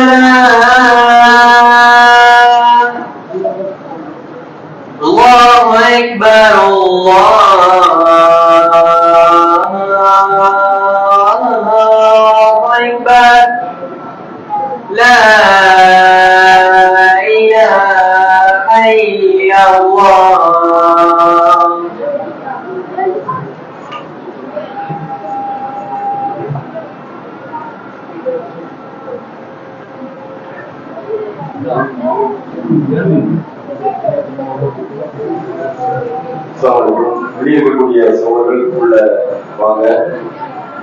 சிறிது நேரத்தில் வந்து இந்த நிகழ்ச்சி மழை பொழியும் பிறகு நாம் வந்து பரிசுகள் கொடுத்ததோட இந்த நிகழ்ச்சியை நிறைவேறுவோம். கண்டிக்கக்கூடிய தாய்மார்களை, சகோதர சகோதரிகளை, பெற்றோர்களுக்கு சொல்லக்கூடிய தகவல் கூட ஒரு தகவல் நாம சொல்றோம். நபிகள் நாயகம் ஸல்லல்லாஹு அலைஹி வஸல்லம் அவங்க வந்து உங்களுடைய பிள்ளைகளை பிறரிடத்திலே எதிர்பார்க்கக்கூடிய நிலையை நீங்க விட்டு செல்லாதீங்க அப்படின்னு அல்லாஹ் உங்களுக்கு சொன்னாங்க. கொஞ்சம் பொறுமையா இருங்க, அமைதியா இருங்க. கேள்வி நான் பேசுனது இருந்து கேட்பேன், சரியா? பரிசு இருக்குது. பிறந்த தேவையை நீங்கள் எதிர்பார்க்கக்கூடிய அளவுல வந்து நீங்க உங்களுடைய பிள்ளைகளை விட்டுறாதீங்க அப்படின்னு அல்லாஹ்வுடைய தூதர் சொன்னாங்க. அல்லாஹ்வுடைய தூதர் இந்த ஹதீஸ் வந்து பொருளாதாரத்தை குறித்து சொல்லப்பட்டாலும் மனிதனை பிறரிடத்துல வந்து தேவையை எதிர்பார்க்கக்கூடிய அளவில் விட்டுடக்கூடாதுங்கிற இன்னொரு முக்கியமான ஒரு அம்சம் வந்து கல்விதான். நம்முடைய பிள்ளைகளுக்கு நாம் கல்வியை சரியான முறையில் அவர்களுக்கு ஆர்வமூட்டி நாம் வளர்த்தோம் என்றால் அந்த கல்வி எந்த ஒரு நேரத்திலேயும் பிறட்ட வந்து தேவையை, அதாவது பிறட்ட தேவையை எதிர்பார்த்தால் அவர்கள் வந்து அந்த கல்வி வந்து கொண்டு எடுத்து விட்டுரும். அதனால இந்த ஒரு தகவலை நாம சொல்றோம். அடுத்து ஜமாத் அவர்களுக்கு ஒரு முக்கியமான ஒரு தகவல். இன்னைக்கு ஆளக்கூடிய பிஜேபி அரசாங்கம் வந்து முஸ்லிம்களுக்கு எதிராக எண்ணற்ற சட்டங்களை போடுறாங்க. முதல்ல பாபர் மசீதி இடிச்சாங்க. அந்த இடித்த அந்த நிலத்துக்கு வந்து தீர்ப்பு சொல்லப்படுது. தீர்ப்பு சொல்லக்கூடிய இடத்துல வந்து இந்தியாவினுடைய உச்சபட்ச நீதிமன்றம் உச்ச நீதிமன்றத்தில் இருந்து வந்து அரசியல் சாசன அமர்வுடைய முக்கியமான நீதிபதிகளாக இருக்கக்கூடியவர்கள் நல்ல கவனிக்கணும். நீங்க நீதிபதியா வரணும். நீதிபதியாக இருக்கக்கூடியவர்கள் அந்த இடித்த சம்பவத்திற்கு தீர்ப்பு சொல்கின்றார்கள். தீர்ப்பு வந்து நியாயமான அடிப்படையில் சொல்லப்பட்டதா அப்படின்னா சொல்லப்படல. இந்தியாவுடைய அரசியல் அமைப்பின் அடிப்படையிலே, இந்தியாவுடைய சட்டத்திட்டங்கள் வகுக்கப்பட்ட அடிப்படையிலே அந்த தீர்ப்பு சொல்லப்படவில்லை. இறுதியாக சொல்லப்பட்ட அடிப்படையில் எப்படி தீர்ப்பு சொல்லப்படுது அப்படின்னா, இன்னைக்கு ஓய்வு பெற்ற உச்ச நீதிமன்ற தலைமை நீதிபதி சந்திரசூட் வந்து இன்னைக்கு பிற்காலத்துல வெளிவந்து பிரஸ்ல வந்து பேட்டி கொடுக்கிறாரு. ராமனுடைய கனவுல வந்தாரு. அந்த எரிக்கப்பட்ட இடம் ராம கோயில் கட்டுவதற்கு என்னிடத்துல கனவுல வந்து சொன்னாரு அப்படின்னு சொல்லிட்டு போறாரு. ஒரு நாட்டுல வந்து நீதிமன்றத்தினுடைய நீதிபதியாக இருக்கக்கூடியவர்கள் நீதிமன்றம் நாடாளுமன்றம் ஏற்றி இருக்கக்கூடிய சட்டத்தின் அடிப்படையில் தீர்ப்பு சொல்ல வேண்டும். அதுதான் அவர்கள் இந்திய நாட்டினுடைய அரசியலமைப்பு சட்டத்தின் அடிப்படையில் அவர்கள் ஏற்றுக்கொண்ட அடிப்படையில் அதுதான் அவர்களுக்கு வழங்கப்பட்ட வேலை. அந்த அடிப்படை, அந்த நியாயம், தர்மம் அனைத்தையும் துளிதோடி புதைக்கக்கூடிய வகைகள்ல வந்து இந்திய மக்களுடைய மனசாட்சி அடிப்படையில் இடித்தவர்களுக்கு அந்த இடம் சொந்தம் அப்படின்னு தீர்ப்பு சொல்றாங்க. நம்முடைய பிள்ளைகள் நீதிமன்றத்துக்கு வரணுமா இல்லையா? நம்முடைய பிள்ளைகள் வக்கீல்களாக வரணுமா இல்லையா? வக்கீல்களாக நீதிபதிகளாக வரக்கூடிய நேரத்தில் அந்த பிள்ளைகள் இது போன்று தீர்ப்பு சொல்லணுமா? இது போன்ற சொல்லணும், சொல்லக்கூடாது. நியாயத்தையும் தர்மத்தையும் ஒருபோதும் குழி தோண்டி புதைக்காமல், அதுதான் முதல்ல நான் சொன்னேன். நாம் கல்வி கற்பதற்கான நோக்கம் சொர்க்கத்தை நோக்கிய பயணம். அல்லாஹ்வுடைய தூதர் சொன்னார் தெரியுமா, ஒவ்வொரு செலக்க தரிக்கல் இருந்தபிசு பிகி என்னும் சக்கரல்லாஹு லஹு தரிக்கல் எழுதுனா, கல்வியை தேடி ஒரு பாதையில போன சொர்க்கத்தினுடைய பாதை இலவாக்கப்படும். நாம் நீதிபதியாக வர வேண்டும், டாக்டர்களாக வர வேண்டும், வக்கீல்களாக வர வேண்டும், அனைத்து துறைகளிலும் விளைக்க வேண்டும். நம்முடைய பிள்ளைகள் அந்த அதிகார மட்டத்தில் வர வேண்டும். இந்த உலகத்திற்கு அதிகாரம் என்றால் என்ன, நீதி என்றால் என்ன, நாணயம் என்றால் என்ன, மார்க்கத்துடைய தன்மை எங்களுக்கு எப்படிப்பட்ட ஒரு கட்டளையை கொடுத்திருக்கின்றது. இந்த உலகம் இந்த நியாயத்தை மக்கள் மத்தியில் நாம் நடந்து காட்டினாலே இந்த உலகம் இயல்பாகவே இஸ்லாத்தை ஏற்றுக்கொள்ளும். அல்லாஹ்வுடைய தூதர் நபிகள் நாயகம் ஸல்லல்லாஹு அலைஹி வஸல்லம் அவர்கள் 10 ஆண்டு காலம் மதீனாவிலே மக்காவிலே பிரச்சாரம் செய்தார்கள். ஊரை விட்டு அடித்து விரட்டப்பட்டார்கள். மதீனாவிலே அல்லாஹ்வுடைய தூதர் தஞ்சமடைந்தார்கள். தஞ்சமடைந்த பூமிதான் மதீனா. பிற்காலத்தில் அவர்களுக்கு ஆட்சி வருகின்றது, அதிகாரம் வருகின்றது. நபிகள் நாயகம் ஸல்லல்லாஹு அலைஹி வஸல்லம் அவர்களுடைய நாணயத்தை, அவர்களுடைய ஆளுமையை அவர்கள் ஏற்றுக்கொண்டு அந்த பகுதியில் வாழக்கூடிய முஸ்லீம் அல்லாதவர்கள் நியாயத்தை எதிர்பார்த்து அல்லாஹ்வுடைய தூதரிடத்தில் வந்தார்கள். பிற்காலத்திலே அந்த பகுதியிலே வாழ்ந்த மக்கள், அதிகமான மக்கள் இஸ்லாத்தை ஏற்றுக்கொண்டார்கள் என்பதால் வாழ்ந்தார்கள். இந்த விஷயம் இந்த இந்தியாவிற்கும் நம்முடைய பிள்ளைகள் அதிகாரத்திற்கு வரக்கூடிய வகைகளிலே நியாயத்தின் அடிப்படையில் மார்க்கத்தின் அடிப்படையில் அவர்கள் சுமைக்கக்கூடிய அந்த அதிகாரத்தின் அடிப்படையிலே அவர்கள் இந்த இந்தியாவிலே அவர்கள் ஆள வேண்டும். அதற்கு இந்த மாற்றம் நமக்கு காரணமாக இருக்க வேண்டும். இது ஒரு தகவல். இன்னைக்கு பாபர் மசீது இடிக்கப்பட்டாச்சு. முஸ்லிம்களுக்கு எதிரான முத்தலாக் தடை சட்டம், முஸ்லிம்கள் பாதிக்கப்பட வேண்டும் என்ற காஷ்மீர் சிறப்பாக நீக்கம், அடுத்து சிஏ என்ற தடுப்பு சட்டம், முஸ்லிம்களை அகதிகளாக ஆக்க வேண்டும், எல்லாம் முஸ்லிம்களுக்கு எதிரான சட்டம் வந்து இயக்கியது. அடுத்து வக்ஃபு திருத்த சட்டம், வக்ஃபு திருத்த சட்டம் அப்படிங்கக்கூடிய இந்த சட்டம் வந்து இன்னைக்கு நடைமுறையில் இருக்குது. இப்ப நீதிமன்றம் வந்து ஸ்டே கொடுத்திருக்காங்க. இது ஒரு சப்ஜெக்டா தனியா நிறைய பேச வேண்டிய ஒரு விஷயம். இந்த நேரத்துல முஸ்லிம்களுடைய சொத்து சுமார் 9 லட்சத்துக்கும் அதிகமான சொத்துக்கள் முஸ்லிம்களுடைய சொத்து இருக்கு. கிட்டத்தட்ட தென்னிந்தியாவில மட்டுமே 3 லட்சத்திற்கும் அதிகமான சொத்துக்கள் இருக்கின்றது. இந்த நேரத்துல வந்து ஒரு போர்ட்டல்ல வந்துட்டு டாக்டர்ஸ் வந்து ஏற்றணும் அப்படின்ட்டு ஒரு வேலை கொடுக்குறாங்க. 6 மாசத்துக்குள்ள ஆவணத்தை வந்து சரிபார்க்கப்படும் அப்படின்ட்டு ஆவணத்தை பதிவேற்றம் செய்யணும்னு கொடுக்குறாங்க. முஸ்லீம்கள் வந்து சுதந்திர இந்தியாவில் மட்டும் கிடையாது, கடந்த பல 100 ஆண்டு காலம் இந்தியாவில் முஸ்லீம்கள் இருக்கின்றார்கள். பத்திரப்பதிவு சட்டம் எப்போ வந்துச்சு? இப்போ ஒரு 60-70 ஆண்டு காலத்துக்கு அப்புறம் தான் வந்துச்சு. ஆனா ஆவணத்தை சமர்ப்பிக்க வேண்டும் என்று ஒரு பத்திரப்பதிவை நீங்க வந்து பட்டாவ சிட்டாவ அது மாதிரி அகங்கல்வி எல்லாத்தையும் நீங்க வந்து அந்த போர்ட்டல்ல பதிவேற்றப்படணும் அப்படின்ட்டு அவன் அறிவிச்சிருக்கான். வட இந்தியாவில வந்து பதிவேற்றம் செய்யப்பட்ட ஆவணத்துடைய மதிப்பு என்ன தெரியுமா? நம்முடைய சொத்து வந்து கிட்டத்தட்ட 9 லட்சத்திற்கும் அதிகமான சொத்து இருக்குது. இவ்வளவு நாள்ல வந்து பதிவேற்றப்பட்ட ஆவணம் எவ்வளவு தெரியுமா? வெறும் 2500. ஆவணங்கள் வந்து அனுபவம் பார்த்ததுதான். கடந்த 10 ஆண்டு காலம் நாம் நிர்வகித்தது நம்முடைய சொத்து. இதுதான் இந்திய சமூகம் ஏற்றுக்கொண்டிருக்கு. இதைத்தான் சுதந்திர இந்தியாவும் ஏற்றுக்கொண்டது. புதிய சட்ட திருத்தம். இந்த நேரத்தில் நாம வந்து ஜமாத்தாளருக்கு நாம வந்து ஒரு கோரிக்கை வைக்கிறோம். தௌஹீத் ஜமாத் கையில வக்ஃபு சொத்து கிடையாது, உங்க கையில வக்ஃபு சொத்து இருக்குது, கண்டறிய. பல ஏக்கர் கணக்குல கோடிக்கணக்கான ரூபாய் மதிப்புல வந்து நிலங்கள் இருக்கின்றது. ஏழைகள் முஸ்லிம்கள் வந்து நான் ஏற்கனவே சொன்ன ஒரு குடும்பம் 200 பேர் வந்து ஒரு கழிவறைக்கு ஒரு குறிப்பிட்ட நேரத்துல போகக்கூடிய அளவுல வந்து வறுமையில் இருக்கக்கூடிய இஸ்லாமிய சமூகத்திற்கு கடந்த காலத்தில் நம்முடைய முன்னோர்கள் 10,000 கோடிகளை இஸ்லாமிய சமூகம் முன்னேற வேண்டும் என்ற நோக்கத்திலே இறைவனுடைய திருப்தி எதிர்பார்த்து இந்த சமூகத்திற்கு உதவ வேண்டும் என்ற நோக்கத்தை வந்து தான தர்மம் கொண்டு வந்திருக்காங்க வக்ஃபாக. இதை நிர்வகிக்கக்கூடிய இஸ்லாமியர்கள் முறையாக நிர்வகிக்க தவறினுடைய விளைவு இன்னைக்கு இந்த நிலைமைலாம் இருக்குது இல்லையா? நம்ம பகுதிக்கு வந்து எவ்வளவு தேவைகள் இருக்குது நீங்க கண்டறிங்க. என்னென்ன முதற்பட்டியல சுற்று வட்டாரத்துல இருக்கக்கூடிய ஜமாத்தாளர்களுக்கு நம்ம ஒரு அன்பான ஒரு கோரிக்கை வைக்கிறோம்.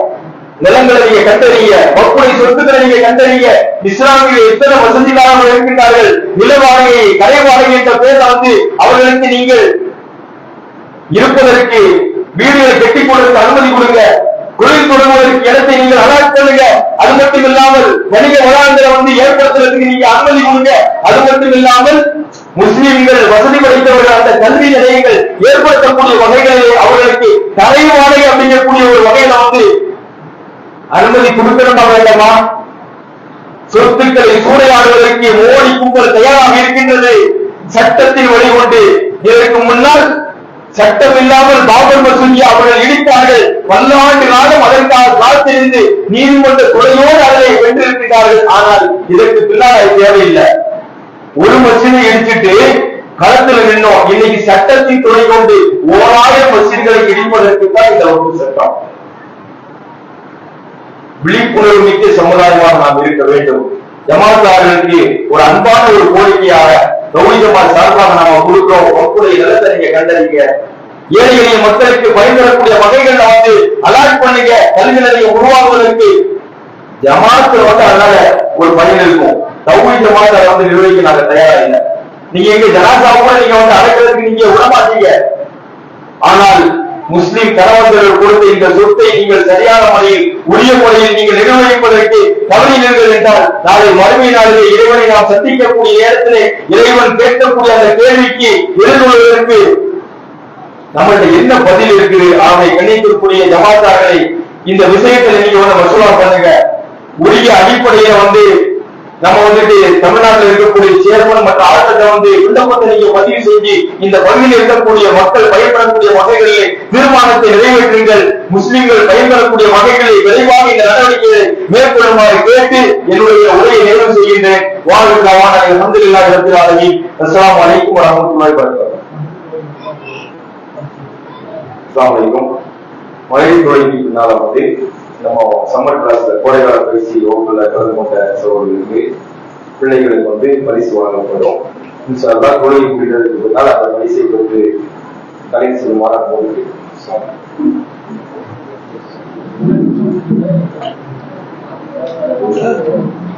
ஒழு செய்யாதவங்க ஒழு செஞ்சுக்கிடுங்க. 6:50 சரியா ஜமாத் நடைபெறும்.